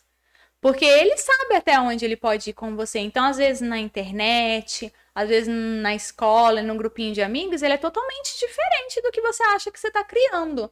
Então, você precisa observar isso, né? Quantas vezes a gente escuta histórias de adolescentes que entraram na escola e assassinaram os amiguinhos, né? E a mãe fala, ai, mas eu não sei por quê. Falta de observar o que está acontecendo. Ou, ai, o meu filho, fiquei sabendo que meu filho foi lá e tratou a namoradinha ou a ficantinha na internet de forma desrespeitosa. Ué, mas você não tá vendo que seu filho anda postando, que ele anda consumindo na internet, né? Por que será que ele tá tratando? Às vezes ele não tem um exemplo em casa, mas ele tem um exemplo na internet, ele tem um exemplo na TV, ele tem um exemplo na rua. Então, o que o seu filho tá consumindo? Né? Não fica, tem pai e mãe que acha que o filho é perfeito. Meu filho não erra. O professor reclamou, o problema é do professor. Falei, gente, abre o olho, criança mente, criança manipula, sabe? Criança inventa. Assim como adulto. Assim como adulto. Né? Como nós. A diferença é que a gente tem mais maturidade que não era pra estar fazendo essas coisas. Mas faz. Então imagina a criança que, né, tipo, o adolescente, ele vive naquele mundinho que ele quer ser aceito, não importa como, mas ele quer ser aceito. Né? Ele quer fazer parte da turminha. Isso é muito importante, Sim. né? Então, e essa aceitação que você está falando, esse acolhimento, ele precisa acontecer em casa. Sim. Porque então, se faltar muito em casa, vai ter só lá fora, né? Então eu falo, gente, precisa observar. Sabe, eu dei aula numa ONG muito tempo, dei aula numa ONG 5 anos para crianças carentes. Eu era voluntária nessa ONG e tal. E o que aconteceu? Muitas crianças se apegaram a mim. E essas crianças hoje são adolescentes, e eu tenho eles nas minhas redes sociais. E tem crianças que eu vejo conteúdo deprimente. Tipo, você vê que a criança tá com problema de depressão. Eu falo, será que os pais não tá vendo? Ou o adolescente super sexualizado. Os pais não estão vendo, vai esperar parecer grávida em casa. Porque começa ali, se tá tendo a coragem de postar certas coisas, vai fazer. Tem sinais, né? Os sinais, Existem eles sinais. vão aparecendo. Então eu falo, você tem que observar muito quem é o seu filho longe de você, o que as outras pessoas falam, o que os professores falam, o que tá postando na internet, o tipo de música que tá ouvindo, o tipo de filme que tá assistindo. Não é ser chato e proibir tudo, mas é observar, ver um limite. Né? Com certeza, porque é muito perigoso. E isso, embora você esteja falando da sua experiência de mãe, né, por adoção, mas serve para qualquer mãe, né? Para qualquer um. Eu falo que na adoção tudo é muito mais forte. Porque um exemplo, é uma criança que nunca teve acesso à internet, não teve acesso à TV, era tudo muito limitado. Quando tiver, vai estar sedenta, é novidade, eu quero fazer, não. Então, mais um motivo ainda para você policiar, para você pôr horários, para você observar. Né? Então, tudo que a criança é adotada é mais intenso, é mais forte. De vez você lidar com uma questão só, você vai lidar com 10 questões. Né? Você vai lidar com questões de menores idades e de maiores idades. Numa única época. Então, tudo é mais intenso, tudo é mais forte. Mas serve aí também para os filhos biológicos. Porque eu sou muito observadora com um adolescente e criança, muito. E eu vejo parentes e amigos tendo problemas que eu não tenho com meus filhos, e os filhos deles são biológicos. Ou seja, teve toda a fase para educar. Então, por que a criança está tendo esse problema? Por que a criança está tendo esse comportamento? Se o meu que eu peguei tendo esse comportamento, eu consegui reverter. Né? Então você vê que existe muito da atenção, do pulso firme. A Rai tá ali, ela fala assim, você tá em outro cômodo e você ouve que seus filhos tá aprontando lá longe. Fala assim, eu posso estar aqui conversando com você, que meu ouvido tá lá na conversa deles lá no quarto. Eu tô aqui só com a antena ligada, prestando atenção, porque se eu ouço alguma coisa que eu acho indevido pra idade, ou um comportamento que não é bacana, até mesmo um com o outro, tipo um palavrão, um desrespeito, óbvio que é normal criança brigar, irmãos brigarem, mas existe um limite, né? Eu paro o que eu tô fazendo aqui agora e eu vou corrigir, eu nunca deixo pra depois. Ah, mas você tá na rua. Por que eu tô na rua? Eu tô criando um cidadão. Se eu não educar agora, amanhã o mundo vai sofrer com ele e ele vai sofrer com o mundo. Então eu preciso educar agora, não dá pra deixar pra depois. Ah, mas ai, que vergonha. Tá, você quer ter vergonha de educar seu filho? Tenha, eu não tenho problema nenhum. Se eu tiver que educar agora, eu educo agora. Não sei nem se eu vou ter amanhã, entende? Então eu acho que é muito disso de você prestar atenção nas coisas, sabe? Nossa, tocou num ponto que são tantos pontos que acabam surgindo, né? Tem muitos. Muitos. Essa questão da vergonha, né? Assim, tem muita criança que ela aprende a utilizar a vergonha dos pais para fazer, Sim, né, ter alguns muito. comportamentos inadequados, exatamente no social, em público, Sim. porque pega... Ah, mas em casa meu filho vergonha. é tão bonzinho, é só sair na rua que ele vira. Por que só sair na rua que ele vira? Meus filhos é mais comportado na rua do que em casa. Porque eles sabem que na rua eu tô com o olho mais atento, porque eu odeio passar vergonha. Entendeu? Então, eu lembro... Vergonha de não educar, né? E não vergonha do comportamento. Vergonha de não educar. Eu lembro uma vez que uma vizinha minha veio falando bem baixinho assim, deixa seus filhos lá em casa, no portão. Eu falei, mas por que você tá falando baixo? Ai, mas porque eu não quero que as outras crianças vá da rua, né? Ah. Falei, mas por quê? Ah, porque as outras crianças são muito mal educadas. Então, às vezes, os pais nem sabem que os filhos vão na casa do amiguinho e tá com terror. Eu falo pro meus filhos, ó, você vai na casa de fulano, que você sujar, você limpa, é obrigada, é licença, é boa noite. Se eu ficar sabendo que não rolou isso, você não vai mais. E se rolar, não vai. Eu não volto atrás, eu falo, nossa, mas você é chata, pessoa, porque eu avisei, não é mais bebezinho. Um menino de 15 anos, 16 anos, a mãe avisar e ele fazer é porque ele quis, né? Então, né, não tem sim, não. Os pais precisam muito disso, sim, não. O problema é que a gente volta muito atrás. E a partir do momento que a gente volta atrás, a criança, ela sabe fazer você ceder. Eu vou chorar, eu vou fazer uma carinha, eu vou ficar bem a semana inteira para no final de semana ir naquela festa. Então, você tem que observar esses gatilhos. A criança, eu falo, gente, a criança, ela manipula os seus pais desde o primeiro dia de vida. Sabe como? Ele não tá com fome. Ele não quer mamar, mas o peito é gostoso. Aí ele vai chorar até a mãe botar o peito na boca. Ah, mas esse menino já faz 2 horas que tá mamando. Não tá mamando. Só que ele sabe que se ele chorar, a mãe vai pôr no peito. Uhum. Então, é do ser humano. A gente aprende a conquistar o que a gente quer. Exatamente. Seja com manipulação, seja com drama, seja com bondade. Que estratégias, de alguma né? forma a gente faz. Entendeu? Seja elas positivas ou não. Então, a gente tem que observar esses traços nos nossos filhos também. Você tem que pensar que eles são indivíduos. Não adianta você achar que ele vai ser o espelho de você ou que ele vai agir exatamente como você gostaria que ele agiria. Porque senão tudo seria mais fácil, né? Olha, Siegfried, esse episódio foi pra lá de adoção. pouquinho mais perto Foi aqui. pra... Oi, gente. Não, super positivo, porque tem além do Exatamente sentido nesse sentido. positivo. O sentido Né? Tá positivo. trazendo aqui as questões aqui da adoção e da educação. A educação. Que elas se Engloba entrelaçam. muito, porque as pessoas, ela espera adotar uma criança e a criança já ser educada. Esquece, não vai ser. A criança vai ser terrível, um monstrinho. Não vai ter higiene, não vai ter educação de Coisas, escola. coisas básicas Não tem. assim? Não tem. É. Não sabe tomar banho, não sabe. Eu lembro que eu peguei e falei assim, lava o umbigo, tem que lavar? Não sabe, que Não ninguém sabe. nunca ensinou. Não ensinou, não aprendeu. Cresceu sozinho. Mas no abrigo não ensina? Não abriga. É 3 cuidadores para 30 crianças. Como é que vai verificar todos os umbigos? Não dá. Não verifica. Se a criança pirraçar, passa para outra. É muito mais prático. É o básico do básico que eles têm no abrigo. E fora do abrigo, eles não tinham nada. Entendeu? Então não sabe escovar os dentes, não sabe comer. Meus filhos comiam com a mão. Eu demorei muito tempo para levar no restaurante. Por quê? Derrubava comida no chão, derrubava o prato no chão, derrubava o copo no chão, comia com a mão, cuspia e fazia chilique para comer. Então, pra que eu vou levar? Ai, mas você tem vergonha do seu filho? Não, mas é vergonhoso pra ele. As pessoas vão olhar, as pessoas vão falar, as pessoas vão rotular, apontar. né? Vão. Fica um carimbo Sim. que pra se desfazer é muito difícil. Então, vamos esperar. Mas é muito importante você saber que, independente se é menorzinho ou se é mais velho, eles não vão ter noção do básico, de limite, de educação.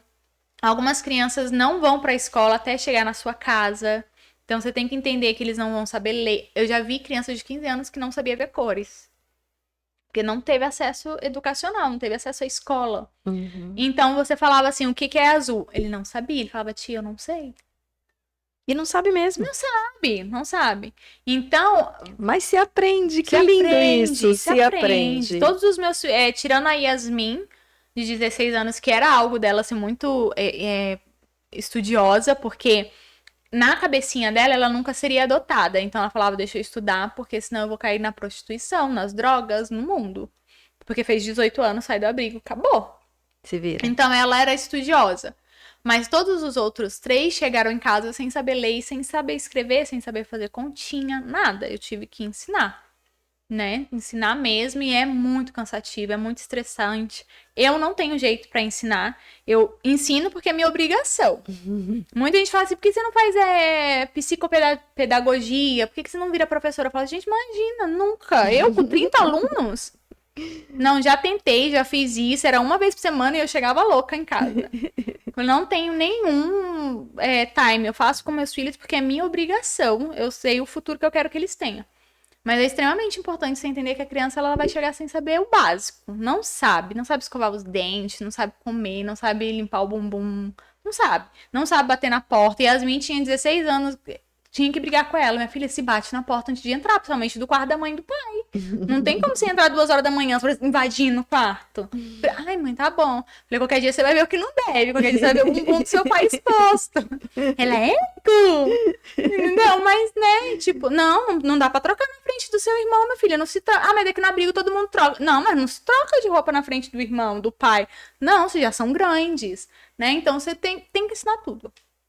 E aí é cansativo. É cansativo. Só, você tem algumas perguntas aí? Porque eu tenho muitas aqui. Você tem algumas coisas aí? Tem, mas dá pra esperar. Então, já que você abriu, só uma pergunta assim. Que o papo tá sensacional aqui, cara. Como foi essa construção da Natália? Porque assim, pra Natália ter, né, essa percepção, essa consciência de educar, de adotar... como que é o emocional dessa Natália aí? Na minha primeira adoção, meu emocional pegou muito. Nossa, eu lembro que eu brigava com eles e eu ia correndo pro quarto chorar. Isso você tinha quantos anos? Uns 24, 25 24, anos. né? Eu lembro que eu brigava, botava eles de castigo e ia chorar no quarto. Porque eu falava, meu Deus, tô sendo um monstro. Peguei o menino lá no abrigo pra maltratar. Eu me achava um monstro. Sabe? Tipo, era muito ruim pra mim, muito. Aí, com o tempo, eu percebi que era extremamente essencial. Eu falava, nossa, é necessário. Por mais que doa em mim, doa neles, é necessário. Porque eu via que tinha mudança de comportamento e tal. Uma outra coisa é que eu sempre soube que eu queria educar os meus filhos. Sempre soube disso. Uma coisa que eu sempre falava pro meu marido. A partir do momento que a gente tiver filho, eu não trabalho mais fora. Posso trabalhar dentro de casa, fazendo algo pra ajudar financeiramente, mas fora eu não trabalho. Porque eu teria que depositar a educação deles na escola, em babá, né? E aí iria implicar em valores que, por vezes, eu não iria concordar, né? Que eu não faria a minha linha de raciocínio. Então, eu tinha essa noção do que eu queria. Eu só não sabia que seria difícil e como fazer. Mas aí é estudar e é pesquisar. E ir tentando, né? Tipo, o que dá certo, o que não dá. E é emocionalmente desgastante. Muito desgastante. Eu falo, gente, ser mãe de verdade é difícil. Parir e brincar de boneca não é difícil. Porque você pode deixar o seu filho bem arrumadinho toda vez que você vai sair. Mas quando tá em casa, não olha um caderno, não olha... Eu olho o caderno dos meus filhos até hoje, sabe? Então, assim... É uma tarefa, né? É uma função. Uma função. Você tem que viver em função daquilo. Ontem eu brinquei, eu falei assim, nos stories, eu falei, gente, onde a gente aperta o botão de reset? Porque pra mim tá sendo muito mais difícil ainda ser mãe sem meu esposo. Porque meu marido, ele era muito presente, ele era muito, tipo, pai, ele ajudava, ele dava bronca, né? Então, tipo, aonde eu não ia, ele ia. Então, era muito... E agora eu não tenho mais isso. E aí eu tô me sentindo sobrecarregada. Provavelmente até eu pegar o ritmo vai levar um tempo, né? Mas eu acho, assim, que foi a vivência, realmente. Eu acho que... mais uma vez, é o comprometimento. Você fala, não, eu quero. Eu falava assim, gente, como eu quero que meus filhos sejam bons alunos? Eu não quero que meus filhos fiquem repetindo de ano. Primeiro que eu não quero que eles repitam de ano, segundo que eu não tenho dinheiro pra isso, que eles estudavam em colégio particular. Então, repetir de ano era você pegar dinheiro e jogar no lixo, né? Então, eu falava assim, então, vou ter que ficar estudar. Ah, mas é sábado, vou ter que estudar. Tem prova na segunda, vou ter que sentar, vou ter que... Eu falava, você vai ter que sair daqui com isso aqui decorado, porque não tem como repetir de ano. E saía, né? Então, era mais mesmo, assim, um comprometimento. Eu acho que é o que falta em tudo, não só na criação dos filhos, mas em tudo, é o comprometimento. Você falar, não, vou fazer o que for possível. Às vezes a gente não faz tudo o que é necessário, mas se você fizer tudo que tiver ao seu alcance, tudo que for possível pra você, as coisas já melhoram. Óbvio que eu preciso melhorar como mãe. Gente, eu olho pra mim e eu falo, nossa, eu tenho tanto que melhorar, tanto que crescer, tanto que amadurecer. Todo dia eu vou dormir prometendo que eu vou ser mais paciente no dia seguinte. Amanhã eu não vou gritar com ele. Todo dia. Né? Mas é construção. Eu acho muito importante a gente se reconhecer. Tanto pra gente mesmo, quanto pros nossos filhos. Eu peço perdão pros meus filhos. Eu falo, ó, desculpa, não vou fazer mais, né, e tal. Escrevo cartinhas pra eles. Até hoje eu falo, você escreve cartinha pros seus filhos? Eu falo, gente, eu escrevo carta pros meus filhos. Né? Então é uma construção. E isso é de você e para eles também. É pros dois. A mãe perfeita existe? Não. Não vai existir, né? Não. Mas existe a necessária. Porque muitas não são as necessárias, né? Às vezes não porque não querem. Às vezes é o melhor que ela pode fazer, obviamente. Né? Mas a perfeita não existe não porque nós não somos perfeitos. Então nós vamos errar o resto da vida com os nossos filhos. Não adianta, eles vão ter 40 anos, a gente vai brigar com eles por algumas coisas e não vai nem fazer raciocínio. Eles vão olhar e falar assim, a senhora tá maluca. Não tá batendo as ideias. Esse mãe necessária é um termo que, assim, acho que ele explica muita coisa, né? Porque tem a mãe idealizada, tem a mãe amiga, né? Mas... tem a mãe necessária, né? Naquele momento foi necessário ter aquela atitude, sim, né? Com certeza. E às vezes, muitas vezes, a gente vai se cobrar. Tipo, nossa, será que eu não fui grossa demais? Exigente demais? Será que eu não prendi demais? Só que só lá na frente a gente vai descobrir se foi demais ou não. E por vezes não é demais. Às vezes exagerado, mas por vezes evitou algumas situações, né? Que... Quando você tem essa consciência que você está trazendo aqui, sim, né, Natália? Com certeza. Tem. E você mencionou o estudar, né? Assim, eu entendi que você estudou para aprender algumas coisas sobre adoção, sobre ser mãe. Sim, eu assistia outros canais de maternidade, eu lia livros de maternidade, eu fiz workshop, né? Fazia seminários infantis, não só voltado para mães, mas voltado, por exemplo, para educação infantil, para, sabe? E aí eu ficava precisando... Porque nenhuma mãe nasce pronta. Não. Tem que aprender também. Sim. E eu fazia isso antes de ter eles. Antes de ter eles, eu já consumia esse tipo de conteúdo. E aí eu via coisas que eu queria fazer e tinha coisas que eu não falava, nossa, não faz sentido. Pelo menos pra mim não fazia sentido, né?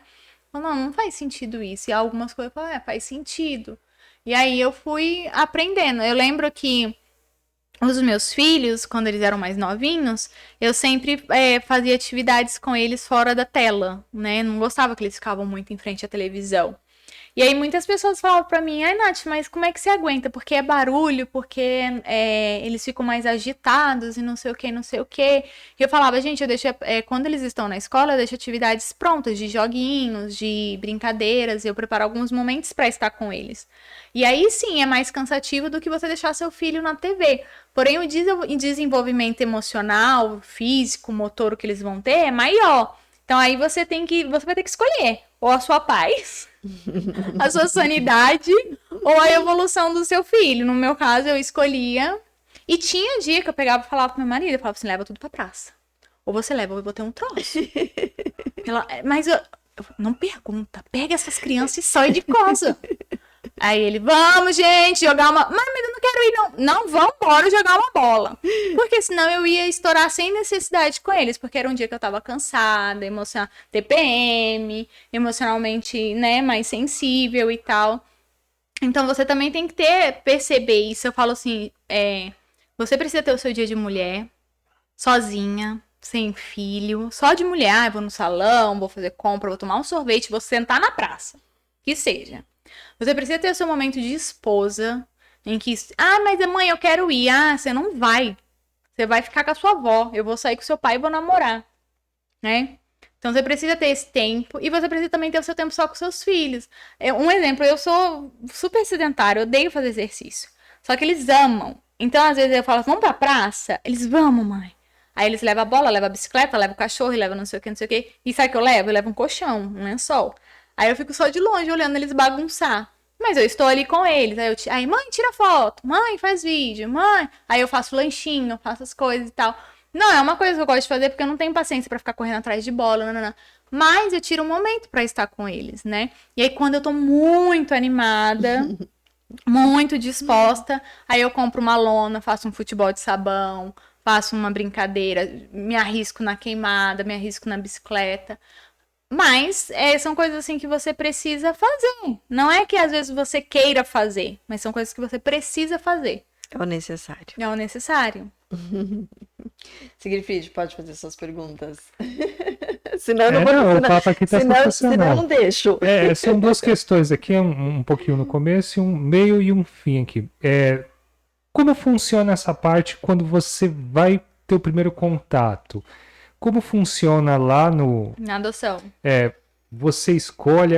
Estou falando de uma criança adulta, né? Uma criança mais adolescente. Vocês se veem, eu não entendo isso. Assim, você faz o seu perfil lá no papel escrito. Sim. E aí vai ter, tipo, as características, idade, cor, sexo, enfim. As características da criança, da história da criança. Dentro desse perfil, eles vão te ligar. Olha, no abrigo tal tem uma criança que se encaixa dentro desse perfil. Você gostaria de conhecer? Aí você fala se sim ou não. Você não é obrigado a falar que sim. Você pode falar, não, eu não quero conhecer. O que eu indico para todo mundo. Antes de você falar que você quer conhecer, peça o laudo médico e peça para conversar com as cuidadoras do abrigo, para ver qual é o comportamento da criança. O que acontece? A equipe técnica, geralmente, ela não tem contato com essa criança. Então, ela vai falar o básico. E aí, às vezes, a criança tem uma doença que você não vai saber lidar, ou não quer lidar, ou não pode lidar. E aí, a criança vem embora, é sua. E agora? Você não quer? Você vai devolver? Aumenta a chance de devolução. Né? Ou a criança, sei lá, é extremamente agressiva mesmo, de pegar faca. E aí, você quer passar por isso? Né? Então, pergunte. Não vá na empolgação. Eu fiz isso na minha primeira adoção. Fui na empolgação, perguntei nada. Falei, tem uma criança, tá bom, tô indo, gente, tô aí. Mas hoje em dia, com a minha maturidade, minha experiência, eu sei que é extremamente necessário. Principalmente hoje, por saber da quantidade de devolução que acontece. Então, eu falo, conheça os seus limites. Conheça o seu nível de comprometimento, o que você quer arcar. Eu não quero uma criança grande. Ok, você não é obrigado? Não adote uma criança grande. Mas não pegue uma por desespero ou para as pessoas não acharem que você é ruim. E aí, depois de um mês, um ano, você ir lá e devolver. Porque você vai criar um trauma maior ainda para aquela criança, né? E isso é verdade, Natália? Isso acontece? Muito. Acho que 90% das crianças passou por mais de uma família. Sério? 90%? É um número absurdo. É a maioria. Maioria das crianças, as adoções não dão certo, elas voltam. Muitas delas, quando voltam, não querem mais ser inseridas no cadastro, porque elas podem dizer se elas querem ser adotadas ou não. Então, acaba delas falar, não, eu não quero mais ser adotada. Na verdade, elas não querem mais passar por isso. Sim, né? porque Por elas essa começam a situação. achar que elas não são boas o suficiente. Elas começam a acreditar que o problema está nela, seja físico, seja no comportamento. E as desculpas são as mais horríveis possíveis. Ai, eu devolvi porque ele não tirava nota boa. Eu devolvi porque ele não gostava de tomar banho. Eu devolvi porque subia em árvore. Gente, eu escutei isso já.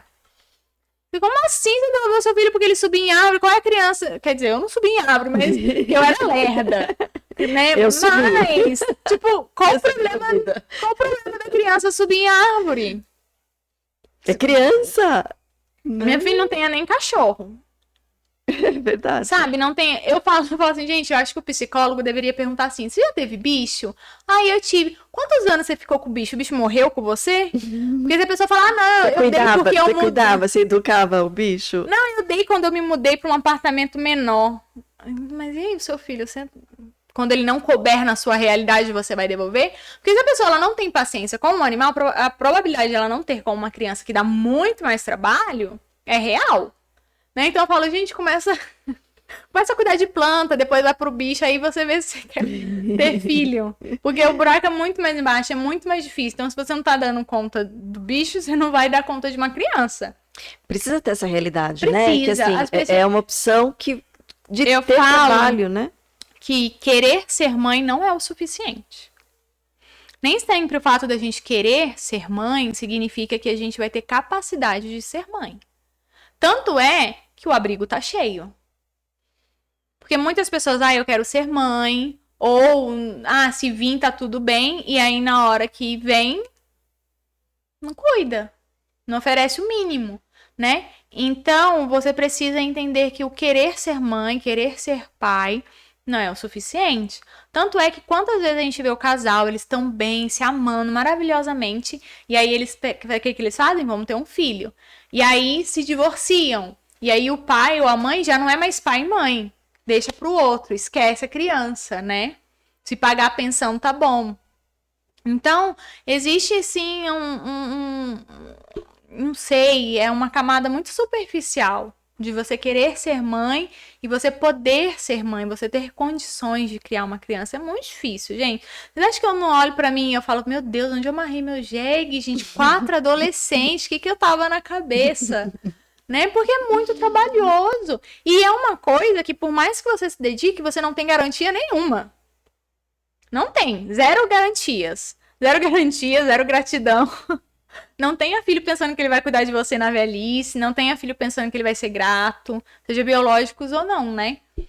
Então verdade. É bem complicado. Mas voltando na pergunta dele, aí você fala se você quer conhecer a criança ou não. E aí, geralmente, eles marcam um encontro no próprio abrigo. E aí você vai lá e você não precisa nem falar que você pretende adotar a criança. Geralmente, eles falam para você não falar, justamente porque a criança já pode ter sido devolvida e tudo mais. Então, para não gerar expectativas, eles falam que é um adulto que tá indo conhecer o abrigo. Meus filhos foram assim, os meus 2 primeiros. As meninas não, mas os meninos foram. Fala que você tá indo conhecer o abrigo, fala que você tá indo fazer um trabalho voluntário. E tal, para não, né, gerar muitas expectativas. O Danilo e o Daniel, eles passaram por 3 famílias antes de mim. Chegaram a separar eles para ver se eles se adaptavam melhor nas novas famílias, né? Então, quando eu fui começar a aproximação, eu não podia falar. Mesmo eles indo para minha casa, dormir na minha casa, eu não podia falar. Eu tinha que falar que eu tava apadrinhando, tava só passeando com eles. Só que aí teve um dia que a minha família, empolgada, desesperada, já chegou lá em casa, fez uma festa, e eu falei que não era pra ninguém ir. Quando eu olhei, tinha tipo umas 30, 40 pessoas na minha casa, todo mundo com presente, e falando assim, vocês foram tão desejados e planejados. Aí ele olhou pra mim, você vai adotar a gente? Né? Mas não podia falar. Então, você tem esse tempo de aproximação que eles deixam claro. Quando eles falam para a criança, eles também deixam claro que é a aproximação, que a criança pode dizer que não quer, que não se adaptou. em que é um momento ali só de se conhecer realmente. E uma outra questão, assim, eu vejo que você tem uma grande influência já. Como você vê isso? Você chegou aqui nos bastidores, falou que já tem bastante gente te procurando, te Sim. perguntando, tal. Ainda tem mais uma outra pergunta, mas como é que você vê isso? Lá quando você começou para hoje, o que você... Porque você está deixando um legado, né? Sim, hoje em dia, antigamente eu falava assim, não, por que tanto desejo de querer adotar mesmo sendo tão nova? Hoje eu entendo que é o meu chamado. O meu objetivo na Terra, eu acredito que todos nós temos objetivos na Terra. Algumas pessoas percebem, outras não. Eu acredito que hoje o meu objetivo na Terra é instruir sobre a adoção. Então, para mim, quando qualquer pessoa, seja homem, mulher, solteiro ou não, vem falar para mim assim, eu estou pensando em adotar, eu já quero abraçar. E aí eu já quero tirar todas as dúvidas, e eu já quero conversar, eu já quero auxiliar. Eu que realmente quero ajudar. Eu falo, eu quero que mais crianças saiam do abrigo. E eu sou muito feliz como mãe, muito feliz, muito realizada como mãe. Então eu penso assim, que mais mulheres e homens tenham essas realizações. Porque muitas pessoas se prendem ao medo, ao preconceito. Ai, será que eu vou amar? Será que eu vou conseguir?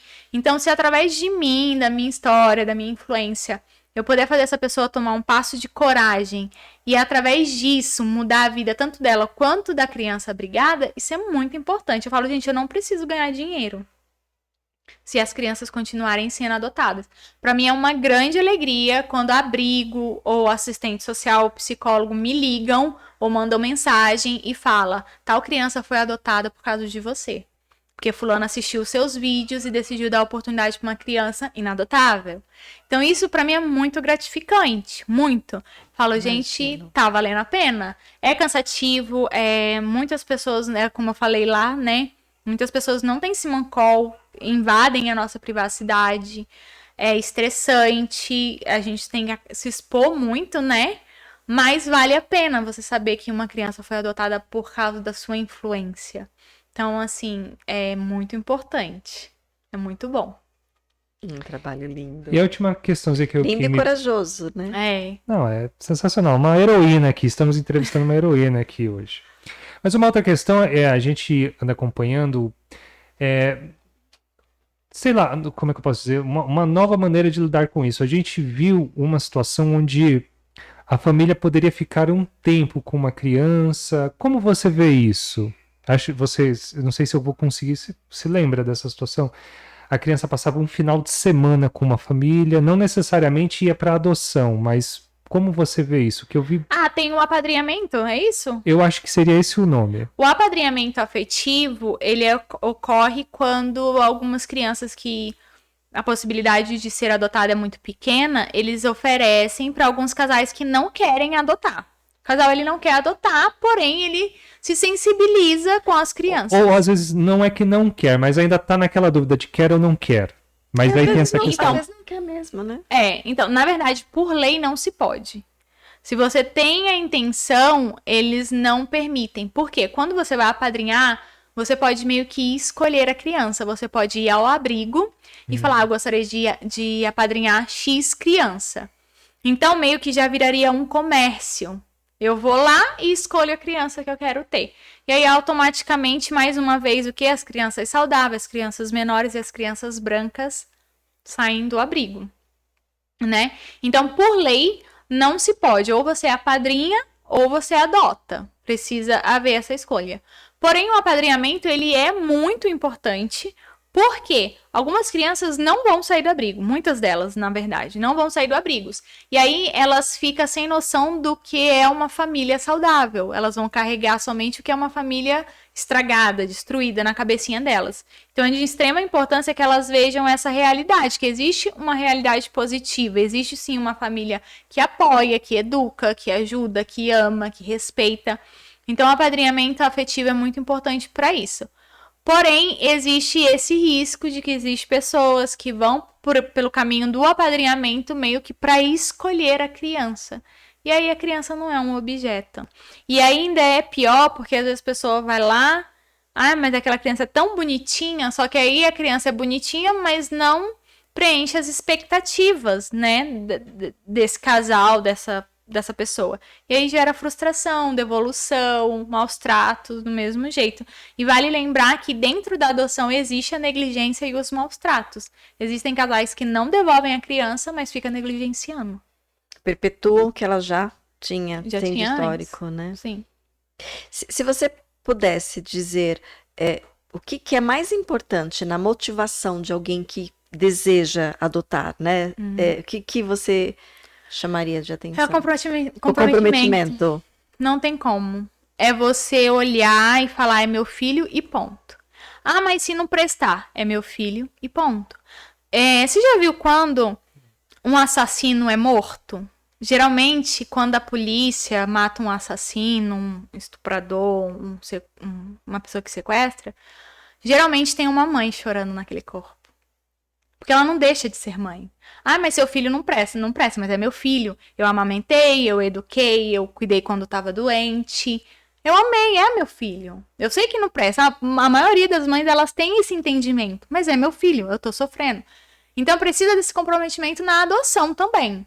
Que não é um produto. Pode ser que não dê certo. Pode ser que eu entregue todo o meu amor, toda a minha dedicação, que eu eduque da melhor forma, que eu dê todas as ferramentas de educação mesmo, né? De escola, de cursos e tal. E venha a não dar certo. Pode acontecer. Existe esse risco. Independente se é biológico ou se é adotado. Porém, o biológico a gente não tem problema devolver, né? Não tem essa opção, eu vou devolver pra onde? É que alguns devolvem pro abrigo, né? Alguns devolvem pro abrigo. Mas no geral, né, não existe No essa... geral, sim. Então, tem que haver o comprometimento. Eu falo que eu tenho muito orgulho dos meus filhos, de quem eles têm se tornado. Porém, eu já me decepcionei. Eu já olhei pra eles e falei, cara, não acredito que você tá fazendo isso. Não esperava essa atitude. Poxa, você já é grande, você já tem entendimento. Sim, e eu tenho a absoluta certeza de que eles vão me decepcionar diversas vezes ainda. Assim como provavelmente eu também vou decepcioná-los. Entendeu? Porém, existe o comprometimento. É o meu filho e ponto. Acabou. Então, eu acho que é o que precisa, principalmente na adoção. Que as pessoas tratam ali como se fosse algo descartável. Ah, eu vou pegar, se não der certo. Se não der certo, devolvo. Eu devolvo. Não, não existe. Não tem opção. Se não der certo, você vai ficar... Vai lá, é o parafuso espanado. Continua girando. Entendeu? Quando fizer 18, 20 anos, sai de casa. Aí vai fazer errado lá fora. Mas a sua parte como mãe, como pai, você tem que fazer. Tem que fazer. Mais alguma pergunta? Não, respondeu Não. tudo aqui, mais um pouco. Natália, eu ficaria a noite toda, mas assim, você já viu Longo, né? Desculpa, gente, eu falo muito. Não, imagina. Não, você tá dando exemplos aqui para além do que a pessoa pode compreender no dia a dia, sim, sabe? Da adoção. Não, da paternidade em tudo. Sensacional. E talvez seja uma oportunidade que quem está aqui nos assistindo seja a primeira vez que ouviu falar que vislumbrou uma possibilidade, né? Assim, talvez o Zigfried já tenha colocado essa enquete, né? Você já pensou em adotar? Mas são informações, são experiência real que é impagável. Você falou sobre isso, né? Você já pensou em adotar. O que eu mais escuto eu já pensei em adotar. Tá, e o que você fez com isso? As pessoas, elas têm preguiça. Eu queria tanto adotar, mas é que é tanta burocracia. Mas você já foi ao fórum? Não é tanta burocracia. Sim, eu tô resolvendo coisas de inventário.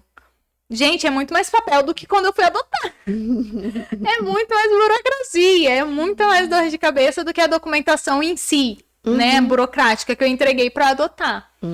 Mas é que eu sou solteira. Tá, você pode adotar. Mas é que eu sou gay. Tá, você pode adotar. Mas eu não tenho casa própria. Você pode adotar. As pessoas, elas não se informam. Não se informam.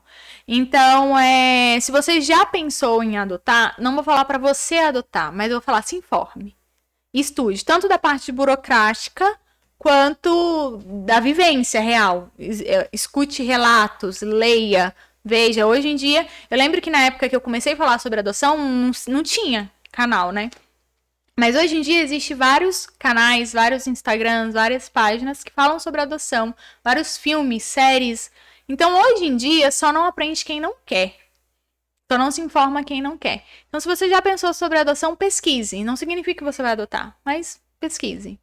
E pesquise com fontes que deram certo, né? Sim. Porque que dar certo é relativo, né? Não é que deu certo, mas que passaram, que continuam, né? Que permaneceram e que estão tendo resultado do trabalho que fizeram, porque outros tipos de informações também a gente encontra a rodo por aí, né? E uma coisa que me entristece de verdade, dói o meu coração, é quando eu leio assim um exemplo. Mãe bate no filho, ponto. Aí vai lá, mãe, filho bateu na mãe, nananana. Filho adotivo bate na mãe. Não existe essa necessidade, filho é filho. Já começa aí, né? O erro começa aí, né? Por quê? Filho é filho e mãe é mãe. Gente, às vezes é caráter, às vezes é criação, às vezes é exemplo. As pessoas erram, sejam crianças ou não. Elas erram. Às vezes tem uma doença. Sim, né? Existem diversos fatores, mas o fator adoção não é um deles. Não é porque ele foi adotado que ele vai agir de X maneira, né? É igual eu falei, muitas pessoas falam, um igual o seu, eu quero. Mas pra estar igual os meus, teve trabalho. Uma coisa que eu escuto muito é as pessoas falando assim, nossa, o cabelo da sua filha é tão lindo, que o cabelo dela é cachadão, cheião. Quando eu fui buscar ela, não dava pra saber que tipo de cabelo era, de tanto tempo sem pentear e sem ver água, e era por piolho. Então, talvez se você que queria ela agora, visse ela lá na briga, ia falar, ai, credo, que menina piolenta. Não ia pegar. Não ia querer. Né? Ou ia querer e ia devolver. Você entendeu? Então, eu lembro que no dia que eu busquei a minha filha, a primeira coisa que eu fiz foi limpar o cabelinho dela. Foi lavar a cabecinha dela. E aí, eu nem sabia que tinha cacho. E aí, eu vi que tinha cacho. Eu falei, olha, o cabelo dela é todo cachadinho. Né? Hoje em dia, ela tem um cabelo grandão. Né? Mas no abrigo passava uma maquininha pra ser mais prático. Né? Então, assim, hoje pra ela ser essa moça bonita, ela é super vaidosa hoje em dia, tá sempre cheirosinha, sempre arrumadinha, eu precisei educar. Então, é muito importante você saber que você não vai pegar a criança pronta. E educar é amor. É muito amor e muito trabalho. Muito trabalho. É cansativo, é o dia inteiro. Já tomou banho? 25 horas dente. Aí escova o dente, você escuta a porta assim, tec, tec. Você não ficou nem 2 minutos no banheiro como você escovou os dentes, criatura. Vai escovar de novo. Sabe? Então é trabalhoso, é cansativo pra caramba. Precisa de muito compromisso, de muito comprometimento, muita dedicação. Muito. Eu acho que amor, óbvio, é necessário, mas mais do que amor é comprometimento. É dedicação, é lealdade. É mais do que isso. Porque o amor, ele vem com o tempo. Né? Nem sempre você vai amar o seu filho de cara. E as pessoas falam na adoção. Eu falo, não é na adoção. Quantas mães você vê que demoram para ter laços afetivos com o seu filho, que não conseguem amamentar, que não conseguem pegar no colo, que gera a depressão pós-parto, existe a depressão pós-adoção.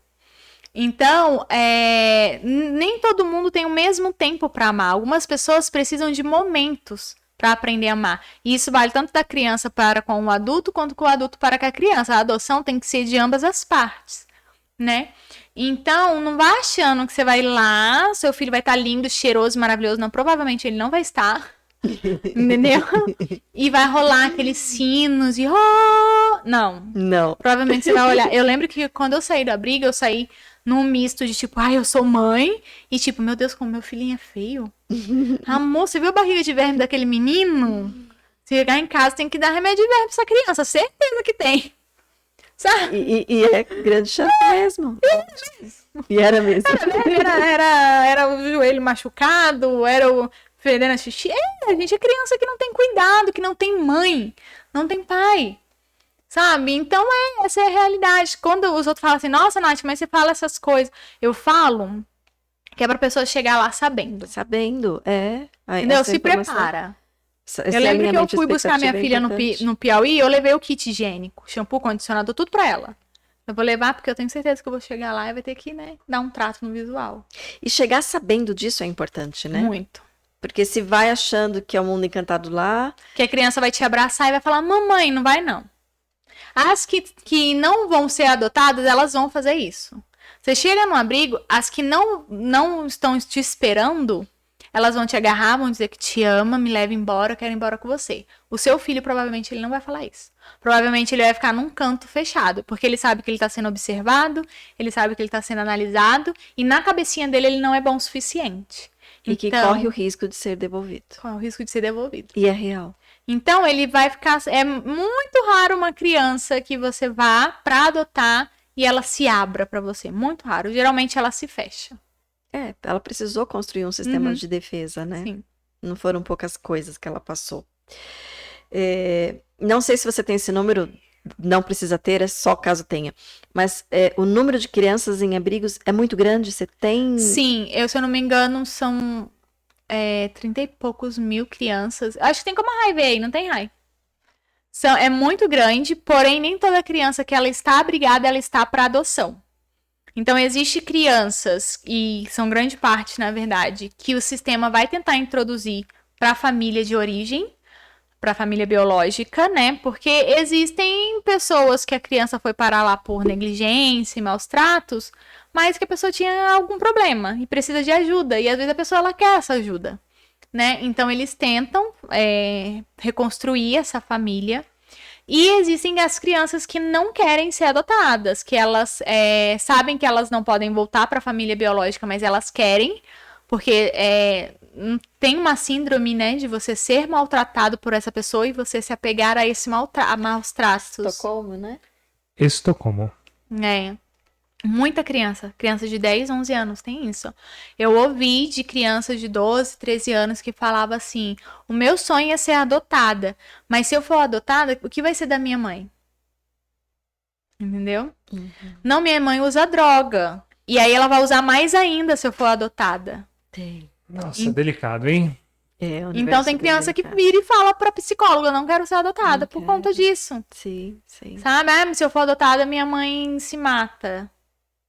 Né? Então eles geram essa responsabilidade. E tem crianças que não querem ser adotadas porque foram devolvidas muitas vezes. E aí pensa, se a minha família biológica não me quis, 2 adotivas não me quis, quem vai me querer? Melhor ficar aqui no abrigo mesmo. Não vou passar mesmo. por isso mais vezes, tá bom. Então, assim, são poucas as crianças, na verdade, que estão aptas à adoção, porque precisa haver um trabalho psicológico com eles. O legal também, né? Dentro da lei, precisa haver o desligamento, precisa ser destituída a criança, a família perde o poder de direito, né? Então, existem várias coisinhas. Porém, os abrigos estão lotados, são lotados mesmo. Tem abrigo que você chega e as crianças dividem os quartos, as camas, as roupas, as cuecas. Que se não pegar rápido o tênis, vai descalço para a escola. Então, os abrigos estão amarrotados de crianças, mas nem todas estão aptas à adoção. E as que estão aptas à adoção não têm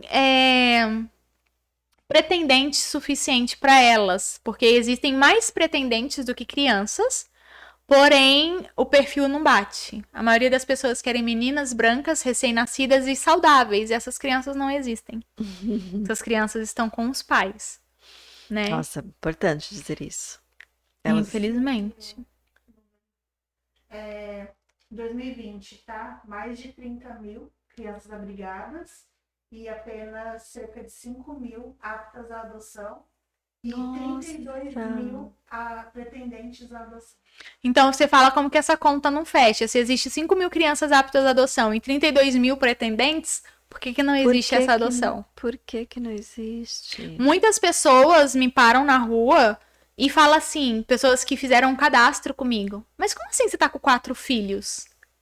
Aí eu falei assim, porque meu perfil é aberto. Qual que é o seu perfil? É menina branca recém-nascida saudável. Então você vai continuar aí na fila, infelizmente. Não é desencorajando, mas é um fato. Essa criança, ela não existe, ou é uma pra 30 mil. Você entende? Então, óbvio, a minha primeira adoção ocorreu 3 meses depois. Pra Clarice foi 2 semanas, pra Yasmin não foi nem um dia. Porque meu perfil era aberto. E até hoje eu recebo perfis de criança. Se eu quiser adotar hoje, eu adoto hoje. Entendeu? Então, assim, casais que aceitam as crianças que existem são pouquíssimos. Né? Por isso que a conta não fecha. A conta tá bem longe de fechar, né? Bem longe, infelizmente. Natália, lindo, amei. Sensacional. Ficaremos aqui a noite toda, mas acho que é melhor a gente Não, parar, né? dependendo da gente aqui. A gente pediu uma pizza aqui e eu tava mais 3 horas aqui. É que tem 4 adolescentes esperando lá em casa, exatamente. né? Tá com meu pai. Só para fechar, rede de apoio também é muito importante. Extremamente importante. Eu acho que tanto o apoio de pessoas que já adotaram, por questão de dividir a experiência, quanto da família. É muito importante. Eu recebo muito relatos de pretendentes que falam que vão desistir porque o pai ou a mãe não querem, ou a família, ou o pretendente aceita uma criança negra e o pai já falou, o avô, né, no caso, já falou que, eu não aceito. Neto negro eu não aceito. Neto com deficiência eu não aceito.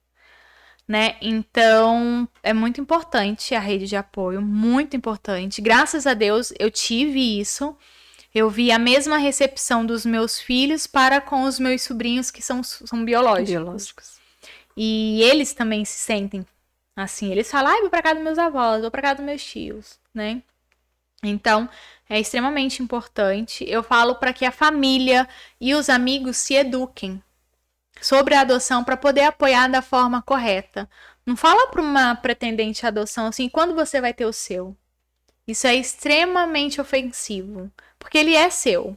Não importa que você não gerou, ele é seu. Quem acorda de madrugada é você. Quem fica no hospital quando tá doente é você. Quem sofre as dores, as felicidades é você, então é seu, ponto. Então é extremamente ofensivo quando alguém pergunta, mas você não vai ter o seu? E às vezes a pessoa realmente não pode. E aí dói também, porque ela gostaria, às vezes ela gostaria de gestar, né? Então é dolorido. Tem um motivo ali, né? Que não precisa ficar sendo cutucado, né? Então, existe algumas coisas que se educar é importante, sabe? Comemore, não fica perguntando assim, e aí, já entregou a documentação? Não, fala, entrega um presente, igual você faz com uma mulher grávida. Olha, eu vi esse brinquedo e eu achei que talvez você poderia guardar para o seu futuro filho. Olha que legal. Dicas sabe? Incríveis. São coisas que fazem a diferença. Eu lembro que uma coisa que fazia muita diferença pra mim, eu sou cristã, e era quando eu chegava numa reunião da igreja, alguma coisa, porque eu fazia parte de vários ministérios e tal, e o pessoal estava orando pela minha adoção. Nath, você chegou? A gente tá orando para que seus filhos cheguem.